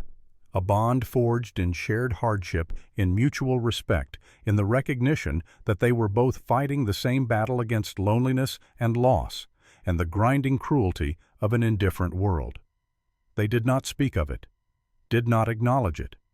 But it was there all the same, present, in the way Ethan's hand lingered when passing her the water canteen, in the way Claire's eyes followed him when he was not looking, in the small kindnesses they showed each other at the end of each exhausting day. The dam grew slowly, but it grew. The walls rose inch by inch, foot by foot. The spillway began to take shape, a channel carved into the eastern bank that would carry away excess water when the basin filled. It was backbreaking work, endless and exhausting, but it was also tangible proof that human will could shape the earth, could change what seemed unchangeable. And on the horizon, dark clouds continued to gather and disperse, promising rain that never quite came. But they would come eventually. They had to, because the alternative was death for every living thing in the valley, and Ethan had seen enough death to last a lifetime. He would build this dam. He would survive Warren Blackwell's attempts to stop him. He would find a way to keep going, because giving up was the same as dying, and he was not ready for that yet. Not while Claire Bennett still sat across from him at supper, her presence a reminder that life stubborn and persistent could take root even in the hardest soil. Not while there was still work to be done, still battles to fight, still reasons to wake up before dawn and face another day. Not yet. The decision came to Tommy Hayes in the gray light before dawn, sitting at his mother's bedside while she slept fitfully, each breath a rattling struggle against the tuberculosis that was slowly consuming her from within. He had been 17 when his father died in the mine collapse. 2 years of being the man of the house, 2 years of watching his mother fade, 2 years of making choices that kept them alive, but cost him something he could not quite name. His soul, perhaps. His sense of who he was supposed to be. Working for Warren Blackwell paid better than anything else in the valley. The money bought medicine, bought food, bought his mother a few more months of life. But it also bought Tommy's participation in things that made him sick to think about. Riding in circles around the Carter Ranch with torches, standing silent while Jack Morrison poured poison into water that living things needed to survive. Being part of a machine designed to crush a decent man simply because he dared to build something that might help others. His mother stirred eyes opening. Martha Hayes was 55 but looked 70, her face hollowed by disease, her once dark hair now entirely gray and thin as spider silk. But her eyes were still clear, still sharp with the intelligence that had guided Tommy through childhood. "You are troubled," she said, her voice barely above a whisper. "No, Ma. Just tired." "Do not lie to me, Thomas Hayes. I raised you better than that." Tommy looked down at his hands, rough from ranch work, stained with dirt that never quite washed clean. What if doing the right thing means we lose everything? Martha was quiet for a long moment. When she spoke, her voice was stronger than it had been in weeks. "We already lost everything when your father died. The only thing we have left is who we are, our integrity, our souls." She reached out and took his hand. "I would rather die honest than live knowing my boy sold his conscience for my comfort." "But the medicine is keeping this body alive a few months longer. But if you destroy yourself to buy those months, what have we really gained?" She squeezed his hand with what little strength remained. "Your father always said that a man's worth is not measured in dollars. It is measured in whether he can look himself in the mirror and like what he sees." Tommy felt tears burning behind his eyes. "I am scared, Ma." "I know, baby, but fear is not a reason to do wrong. It is a reason to do right even when it costs you." She closed her eyes again, exhausted from the effort of speaking. "Go. Do what you know needs doing. I will be proud of you no matter what happens." Tommy sat with her until she fell back asleep. Then he stood, pulled on his coat, and walked out into the morning that would change everything. He found Ethan Carter at the dam site working alone in the early light.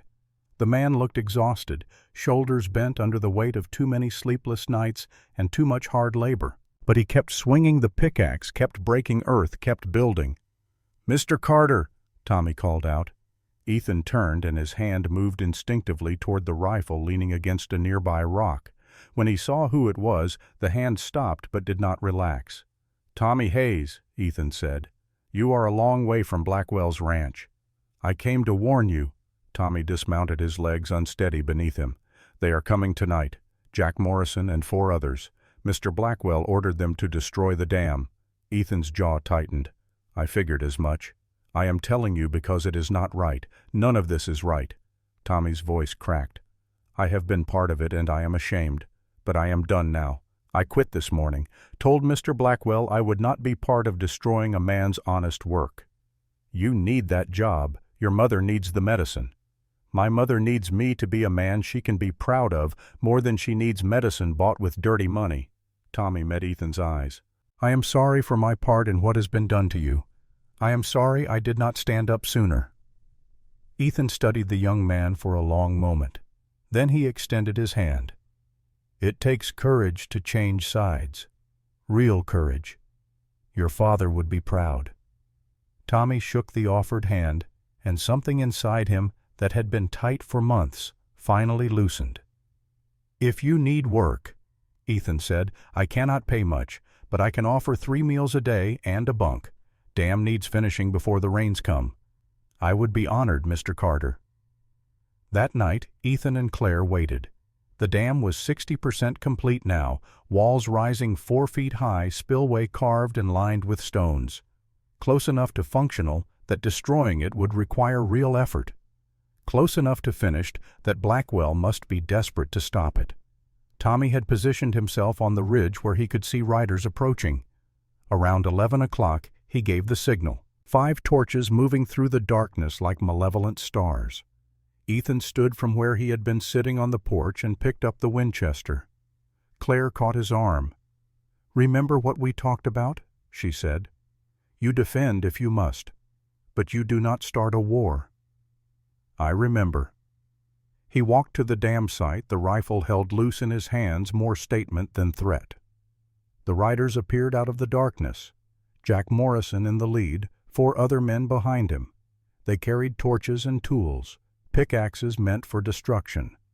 Morrison reined in his horse 20 feet from where Ethan stood. His scarred face looked demonic in the flickering torchlight. "Mr. Blackwell sent us to deliver a message." "I got his message already. Not interested." "Then you got one more chance to step aside peaceful-like. We are here to tear down this dam. You can let us do it easy, or we can make it hard. You will have to kill me first." Morrison's hand moved toward the pistol at his hip. "That can be arranged.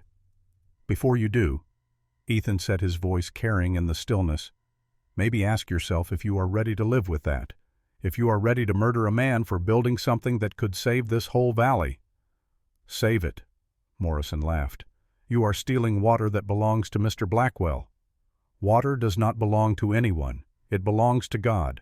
It flows where it flows. This dam will catch runoff that would otherwise sink into the ground and be lost. When the rains come, there will be enough for everyone, including Blackwell. Pretty words, but Mr. Blackwell does not see it that way. Then maybe Mr. Blackwell is wrong. One of the other riders shifted in his saddle. Carl Mitchell, a farmer who had lost half his herd to drought.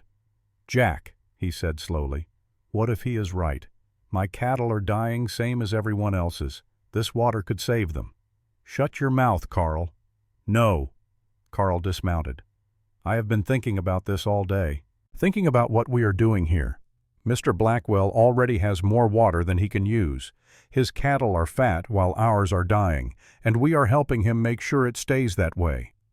Another man spoke up, Miguel Torres, who had worked for a rancher until Blackwell bought the place out from under them. My old boss had to sell because he could not afford water rights. Sold to Blackwell for nothing, and now I work for the man who destroyed him.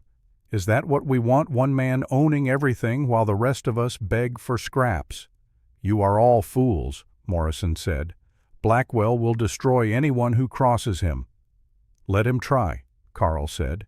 He dropped his pickaxe on the ground. I am done being part of this. Done helping one rich man get richer while good people suffer. Miguel dismounted as well, setting down his tools. My children deserve better than to grow up in Blackwell's world, where everything has a price and nothing has value except what you can take from others.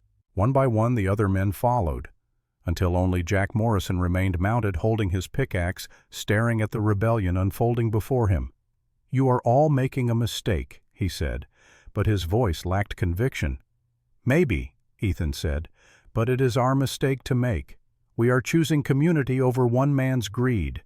We are choosing to build instead of destroy. If that is wrong, then I will answer for it when I stand before God. Morrison sat frozen for a long moment, the pickaxe trembling in his grip. Ethan could see the war playing out behind his eyes. Fear of Blackwell's retribution, pride that refused to back down. And something else, something that might have been the last remnants of conscience asking whether this was truly the man he wanted to be. The pickaxe fell from his hands, clattering against stone. God help us all, Morrison said, but I cannot do this. He looked at Ethan. Blackwell will come for you himself now, and when he does, it will not be with threats. It will be with lawyers and legal papers and ways of taking your land that you cannot fight. Let him come, Ethan said. I am not afraid any more. Morrison rode away into the darkness. The other men lingered, looking at each other, at Ethan, at the dam they had been sent to destroy. What now? Carl asked. Now you go home, Ethan said. Go home to your families, and if you want to help, come back Sunday. We are going to finish this dam properly, together. Sunday morning dawned clear and bright, the kind of day that made you forget for a moment how hard life had become. Ethan stood on his porch drinking coffee, watching the road. He had told people they could come if they wanted to help, but he had not really expected anyone to show up. The first wagon appeared on the horizon around 7, then another, and another. By the time the sun cleared the eastern hills, there were 30 wagons rolling toward the Carter Ranch, each one carrying families and tools and food. Tom Hadley drove the lead wagon, his 2 sons beside him. Heard you could use some help finishing that dam, he called out. Ethan could not speak, could only stand there overwhelmed as the entire valley showed up to help a man who had been too proud or too broken to ask for it. Reverend Wright arrived on his ancient mule, dressed not in Sunday blacks, but in work clothes. Well, he said, surveying the gathered crowd, what are we standing around for? We have got a dam to build and a storm coming. The organization happened naturally, people falling into roles without needing to be told. Tom Hadley divided the men into teams. Some worked on raising the walls higher, adding the final 2 feet that would keep the water from overtopping the banks. Others reinforced the spillway, lining it with stones carried from the creek bed. A third group hauled dirt, endless loads ferried from the excavation to the embankment. The women set up a cooking station under the oak tree. Adelaide Cooper directed operations with the authority of someone who had fed entire communities before. Pots of beans bubbled over open fires. Fresh bread wrapped in cloth stayed warm on heated stones. Coffee brewed in massive kettles, strong enough to keep men working through the heat. Claire moved between kitchen and construction site, bringing water to workers, binding up minor injuries, offering encouragement when spirits flagged. Ethan watched her and marveled at how she had become part of this community so quickly, how people had accepted her, not as the mail-order bride nobody wanted, but as one of their own. Around noon, with the sun at its peak and the temperature climbing past 100 degrees, Reverend Wright called for a break. Everyone gathered under the shade of the oak tree, grateful for the respite from the brutal heat. Wright stood before them, old but unbowed, and began to speak. "I have been a preacher for 50 years, he said. Seen a lot of things in that time, good and bad. Seen communities come together and seen them tear apart. You know what makes the difference." He let the question hang in the air. "It is not wealth, not power, not even faith, though the Lord knows that helps." He gestured at the crowd. "It is this: people choosing each other over themselves. People deciding that we rise together or we fall together." He paused, letting his gaze move across each face. "Jesus said, 'Love thy neighbor as thyself.' Not love thy neighbor when it is convenient, not love thy neighbor when it profits you. Love thy neighbor. Period." "I lost my faith once," Wright continued, his voice dropping, "during the fever that took so many of our people. I prayed for Maggie Carter, prayed for little Ben, prayed until my voice gave out and my knees bled from kneeling, and they died anyway." Several people in the crowd nodded, remembering their own losses during that terrible autumn. "I stood at those graves," Wright said, "and I thought, what kind of God allows this? What kind of loving father watches his children suffer and does nothing?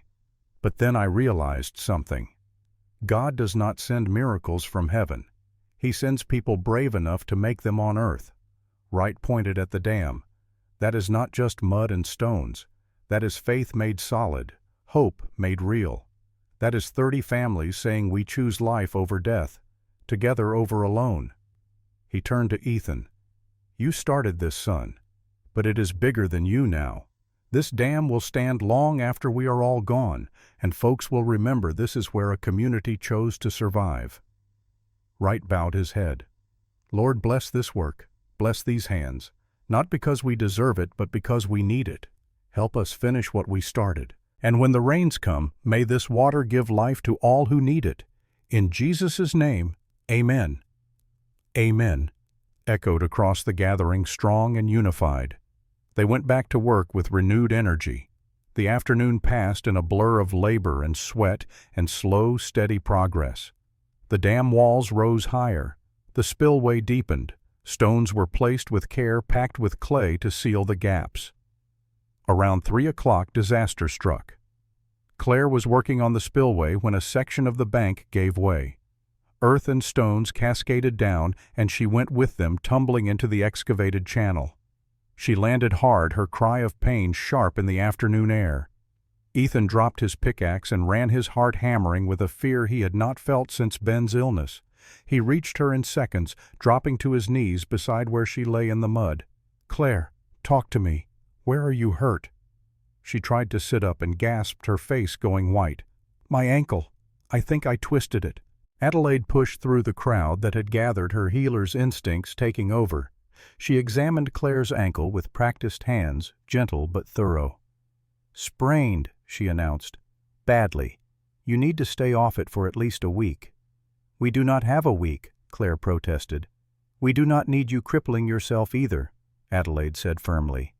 Ethan scooped Claire up in his arms, ignoring her protests that she was too heavy that she could walk. He carried her to the shade and set her down carefully on a blanket someone had spread. "I am sorry," Claire said, tears of frustration in her eyes. "I was trying to help, and now I am just slowing everyone down." You did help, Ethan said. You have been helping since the moment you arrived. Now let others help you for a change. He stayed with her while Adelaide wrapped the ankle, fashioning a support from strips of cloth. Stayed while the work continued around them. Stayed because leaving her felt impossible, felt like walking away from something precious that he had only just begun to recognize. Their hands touched as he adjusted the blanket around her shoulders. Neither of them pulled away. For a long moment they simply looked at each other, and Ethan saw in her eyes the same thing he felt in his own chest. Something fragile and new and terrifying in its intensity. By sunset the dam was 95% complete. The community began to disperse, heading home before full dark fell. Tom Hadley promised to return the next day with anyone who could spare the time. Adelaide left herbs and instructions for Claire's care. Reverend Wright laid a hand on Ethan's shoulder and said simply, "You are doing good work here, son, in more ways than one." When the last wagon had rolled away, only Ethan, Claire, and Tommy remained. Tommy volunteered to sleep in the barn to keep watch through the night. Ethan helped Claire into the house and settled her on the sofa with pillows propping her injured ankle. They sat together in the gathering darkness, the lamp between them casting soft light across the room. Outside, the evening chorus of insects had begun, cicadas singing their ancient song. "Ethan," Claire said quietly. It was the first time she had used his given name without the formal Mr. before it. He looked at her. "When that wall collapsed when I was falling, all I could think was that I did not want to die before telling you something." His heart beat faster. "What?" "That I am glad I came here. Glad Mr. Crane rejected me. Glad I ended up on that platform where you found me." She paused, gathering courage. "Because being here with you has given me something I never had before." "What is that?" "Hope. Purpose.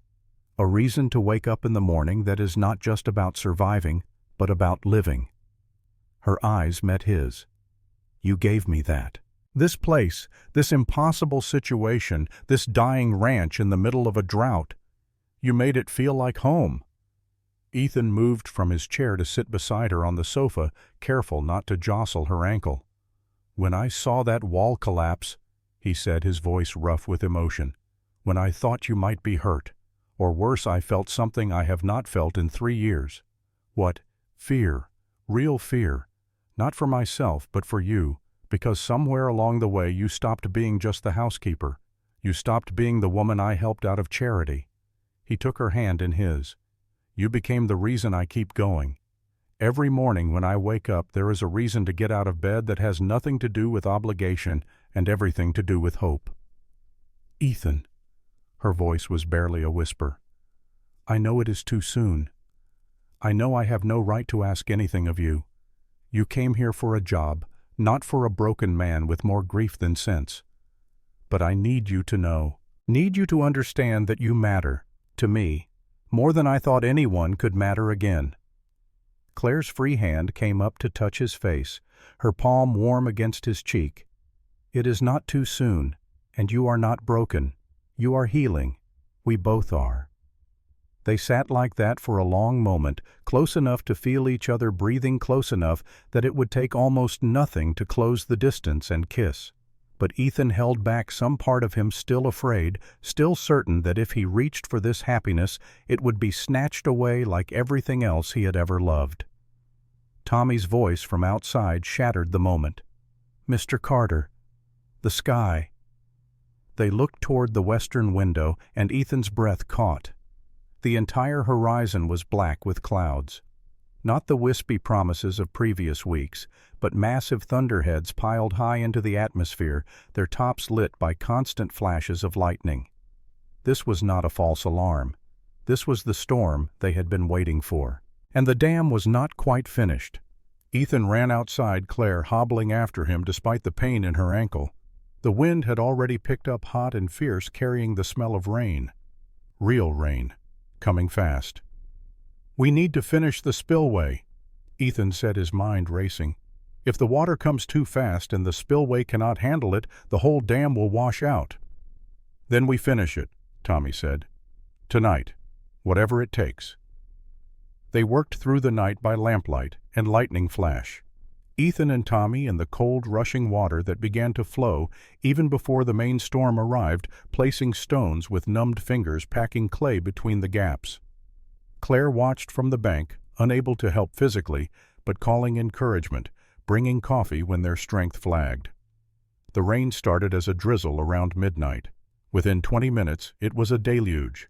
Water fell from the sky in sheets so thick you could barely see 10 feet ahead. It pounded on their backs, soaked through their clothes in seconds, turned the ground to sucking mud. But it also filled the basin. Slowly at first, then faster, as the runoff from the hills began to flow. 1 inch of water, then 6, then 12. The dam held. The walls, built from weeks of back-breaking labor, stood firm against the weight of accumulating water. The spillway began to flow, channeling excess water exactly as designed. Tommy nearly lost his footing as the current strengthened, and Ethan grabbed him, held him steady, while the young man placed the final stones that would keep the channel from eroding. By 3 in the morning, they were done. The dam was complete. Water stood 3 feet deep in the basin and rising clear and cold and absolutely beautiful.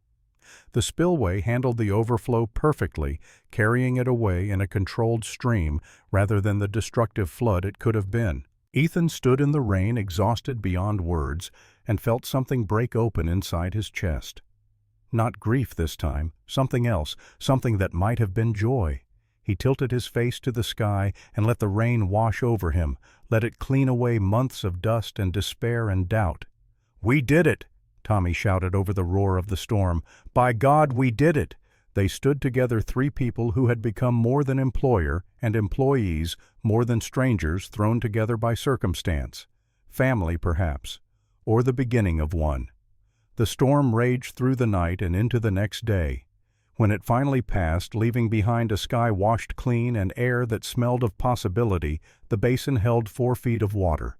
Enough for months. Enough to save every ranch in the valley if they chose to use it. The cattle came to drink, tentative at first, then eager.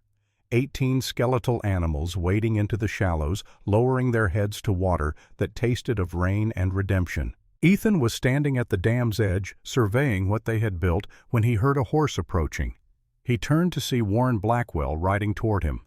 Alone this time, no men, no weapons, just an old man on a horse looking somehow smaller than he had before. Blackwell dismounted slowly and walked to stand beside Ethan, looking down at the water. "It is a good dam," Blackwell said finally. Ethan waited, unsure what game the man was playing now. "My daughter Emma," Blackwell continued, his voice rough with emotion he was no longer trying to hide. "She died because I did not have enough water, because I was poor and powerless and could not protect what was mine." "I know," Ethan said, "and I am sorry for your loss." Blackwell looked at him. "Are you, even after everything I have done to you?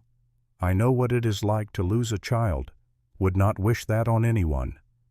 I swore after she died that I would never be powerless again, that I would control enough resources that no one could ever take from me what I needed to survive." Blackwell's voice broke. "But I became the thing I hated, became the man who takes from others to hoard for himself. Emma would not recognize me now. Her mother would be ashamed." He pulled a folded document from inside his coat. Ethan tensed, expecting some legal threat, some new attack. But when Blackwell unfolded the paper, it was a deed. "This is the title to the creek that feeds your dam," Blackwell said, "and to 500 acres around it. I am signing it over, not to you, to the town of Redemption Springs, so no one man can control it, so every family can have access to the water they need." Ethan stared at him, unable to process what he was hearing. "I cannot bring Emma back," Blackwell said. "Cannot undo 20 years of greed and cruelty, but I can make sure her death meant something, that no other child dies for lack of water, not while I still draw breath." He extended the deed to Ethan. "Take it. Give it to Reverend Wright. Let him hold it in trust for the community." Ethan took the paper with hands that trembled. "Why? After everything. Why now?" "Because last night I stood on my porch and watched the rain fall, and I realized I have spent 2 decades building an empire to fill a hole that cannot be filled. Emma is gone, my wife is gone, and all the water in Texas will not bring them back. He looked Ethan in the eye. But maybe, just maybe, I can become a man they would not be ashamed of. Before it is too late. Blackwell extended his hand. Ethan looked at it for a long moment, thinking of all the pain this man had caused, all the damage he had done. But he also thought of Reverend Wright's sermon about choosing community, about love and forgiveness, and the kinds of mercy that went against every instinct for revenge. He shook Blackwell's hand. "Thank you," Ethan said. "This means everything to the valley." "It means nothing," Blackwell said, "unless I live differently from this day forward, and that is the hard part." He rode away without another word, leaving Ethan standing by the dam with a deed that changed everything. That evening, as the sun set over a land washed clean by rain, Ethan sat on the porch with Claire. Her ankle was healing wrapped, but no longer causing the sharp pain it had before. They sat in the two rocking chairs, moving slowly back and forth, a rhythm that spoke of peace finally found. "I need to tell you something," Ethan said. "More secrets," Claire teased gently. "Not a secret. A truth I have been too afraid to speak." He stopped rocking, turned to face her. "When Maggie died, I thought my heart died with her. Thought I would spend the rest of my life alone, just existing, waiting for death to come and reunite me with the family I lost." "Ethan, let me finish, please." He took her hand. "You came into my life when I had given up on everything, on hope, on purpose, on the possibility that I could ever feel anything again except grief and anger and bone-deep tiredness. You gave me more than a job, Claire. You gave me a reason to keep living, to keep fighting, to believe that maybe God had not abandoned me after all, that maybe there was still good in this world worth working for." He reached into his pocket and pulled out a ring, simple silver worn smooth by years of wear, his mother's ring given to her by his father when they had nothing but each other and a dream of building something lasting. "This was my mother's," Ethan said. "My father gave it to her when they were young and poor and had nothing to offer each other except love and partnership and the willingness to work side by side no matter what came." He slid from his chair to kneel before Claire, the ring held between them. "I am not a rich man. This ranch is barely surviving. The future is uncertain at best. But I can offer you this, a home, a partner, someone who will stand beside you through drought and storm and whatever else life brings. Claire Bennett, will you marry me?" Tears streamed down Claire's face, catching the last light of the setting sun. "I have spent my whole life being nobody's," she said. "Nobody's daughter after my parents died. Nobody's choice when Mr. Crane rejected me. Nobody's future." "You are mine," Ethan said. "If you want to be. You are my choice, my future. The woman who brought me back from the dead." "Then yes," Claire whispered. "1,000 times yes." He slid the ring onto her finger. It fit perfectly, as if it had been waiting all these years for her. They kissed, then a first kiss that was tender and gentle and full of promise. Not passion born of desperation, but the quiet certainty of two people who had found each other in the wilderness and chosen to build something together. 3 weeks later, on a Sunday morning when the sky was blue and the air smelled of possibilities, Ethan Carter and Claire Bennett were married in the small white church at the edge of Redemption Springs. The entire town attended, packing the pews until there was standing room only.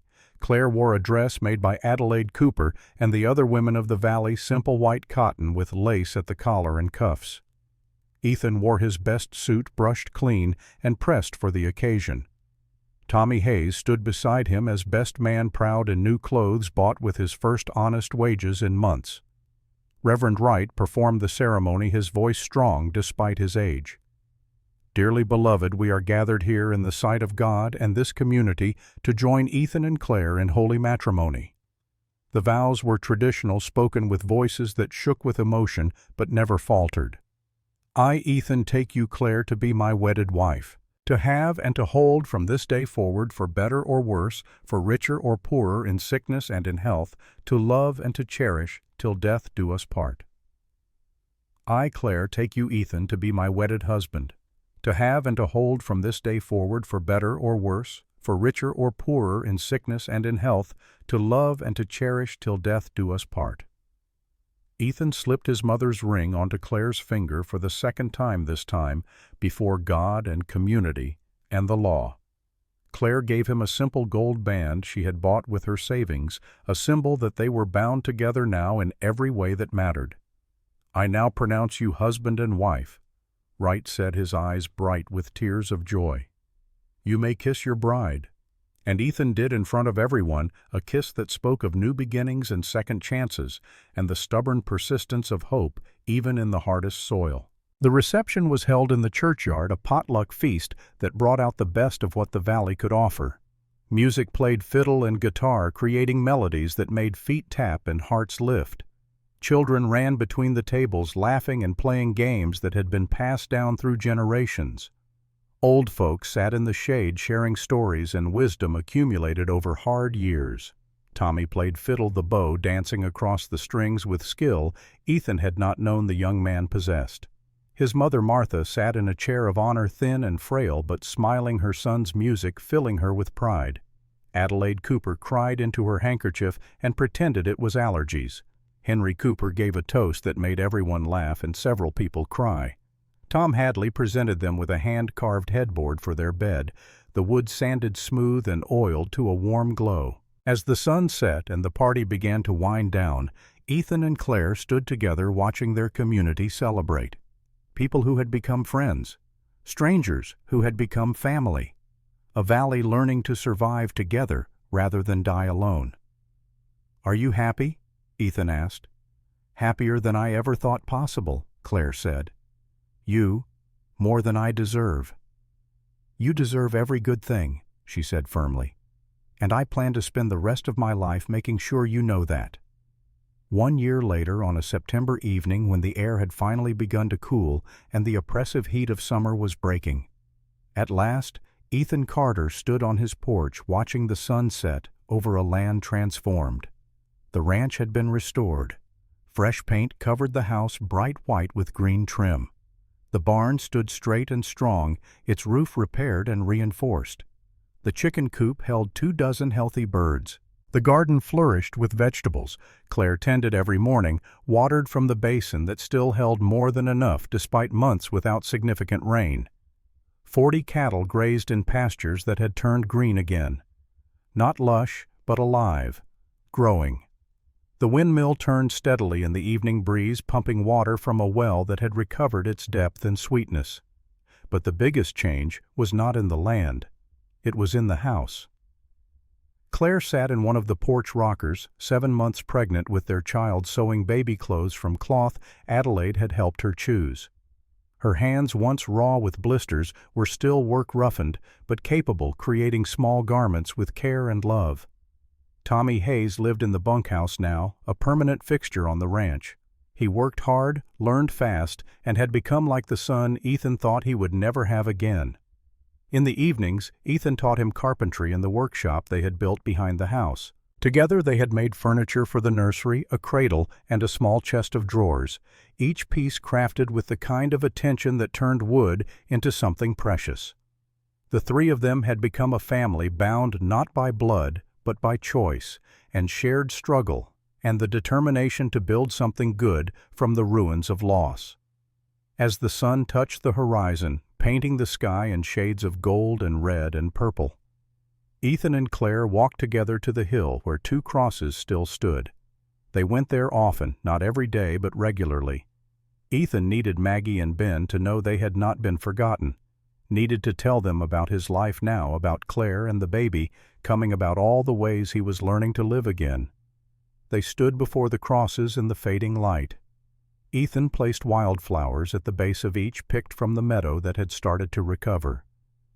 "Maggie," he said softly. "Ben, I want you to meet someone. This is Claire, my wife. She brought me back to life when I thought I was dead. She gave me hope when I had none left." Claire placed her hand on her belly, feeling the baby move within her. "I will take care of him," she said to the graves. I promise. He tells me about you often, about how much he loved you both, how much he still loves you. I want you to know he is happy now, healing, living again." Ethan felt tears on his cheeks but did not wipe them away. "I will always love you both," he said. "But I am living for something new now, for Claire, for our baby, for the future we are building together. I hope that is all right. I hope you understand." The wind moved through the grass with a sound like whispered blessing. Somewhere in the distance, a mockingbird called its evening song, 3 notes rising like a question finally answered. They walked back to the house hand in hand. Tommy had dinner started filling the kitchen with the smells of cooking that had become so familiar and comforting. They ate together, the 3 of them talking about the day's work and plans for tomorrow and small ordinary things that made up the fabric of a life. After dinner, as Claire settled into bed early, her body tired from carrying their child, Ethan sat on the porch one last time. The stars emerged one by one, brilliant against the darkening sky. The air smelled of rain clouds building in the west, the promise of another storm that would feed the basin and keep the valley green. He rocked slowly, listening to the sounds of the night. Crickets singing, cattle lowing softly in the distance. From inside the house, Claire's voice calling good night to Tommy. The young man's response respectful and warm. Tomorrow, he would wake before dawn, would read from the Bible as Maggie had taught him, would drink coffee Claire made and eat breakfast she prepared, would work on the ranch alongside Tommy, teaching and learning in equal measure, would tend the cattle and mend fence and do all the 1,000 small things that made up the life of a rancher. But it would not feel like punishment anymore. It would not feel like just surviving. It would feel like living. Reverend Wright's words came back to him, spoken at the wedding, but true for all of life. Some say the West was won by guns and gold, but I say it was built by ordinary folks who chose kindness over cruelty, who made homes from nothing but sweat and prayer and stubborn hope. Ethan Carter had lost everything, had stood in the ashes of his life and wanted to die. But he had chosen to keep going, had chosen to help a stranger on a train platform, had chosen to build a dam that could save a valley, had chosen love when fear told him to hide, had chosen hope when despair seemed wiser. And those choices had made all the difference. He stood and walked inside, locking the door behind him. Claire was already asleep, one hand resting on her swollen belly, a small smile on her face, even in slumber. Ethan undressed quietly and slipped into bed beside her, careful not to wake her. She stirred anyway, turning toward him in that unconscious way of people who had grown accustomed to each other's presence. Her hand found his fingers intertwining. "Love you," she murmured, half asleep. "Love you too," he whispered back. And in the darkness of the room, with his wife beside him, and his child growing in her womb, and a young man who had become family sleeping in the bunkhouse outside, Ethan Carter closed his eyes and slept without nightmares for the first time in years. The land would face other droughts, other challenges, other storms, both literal and metaphorical. But they would face them together, as family, as community, as people who had learned that the only way to survive was to choose each other again and again, no matter what came. This was how the West was truly won, not with violence or greed, but with ordinary people doing extraordinary things, building dams and raising children and loving fiercely in the face of loss, creating beauty from hardship, finding hope in the wilderness. This was how it began, and this was how it would continue, one day at a time, one choice at a time. One act of stubborn, persistent, unbreakable hope at a time, until the last rain fell and the last story was told, and the last person who remembered stood before the last grave and said, "We were here, we lived, we loved, we mattered." And that in the end was enough.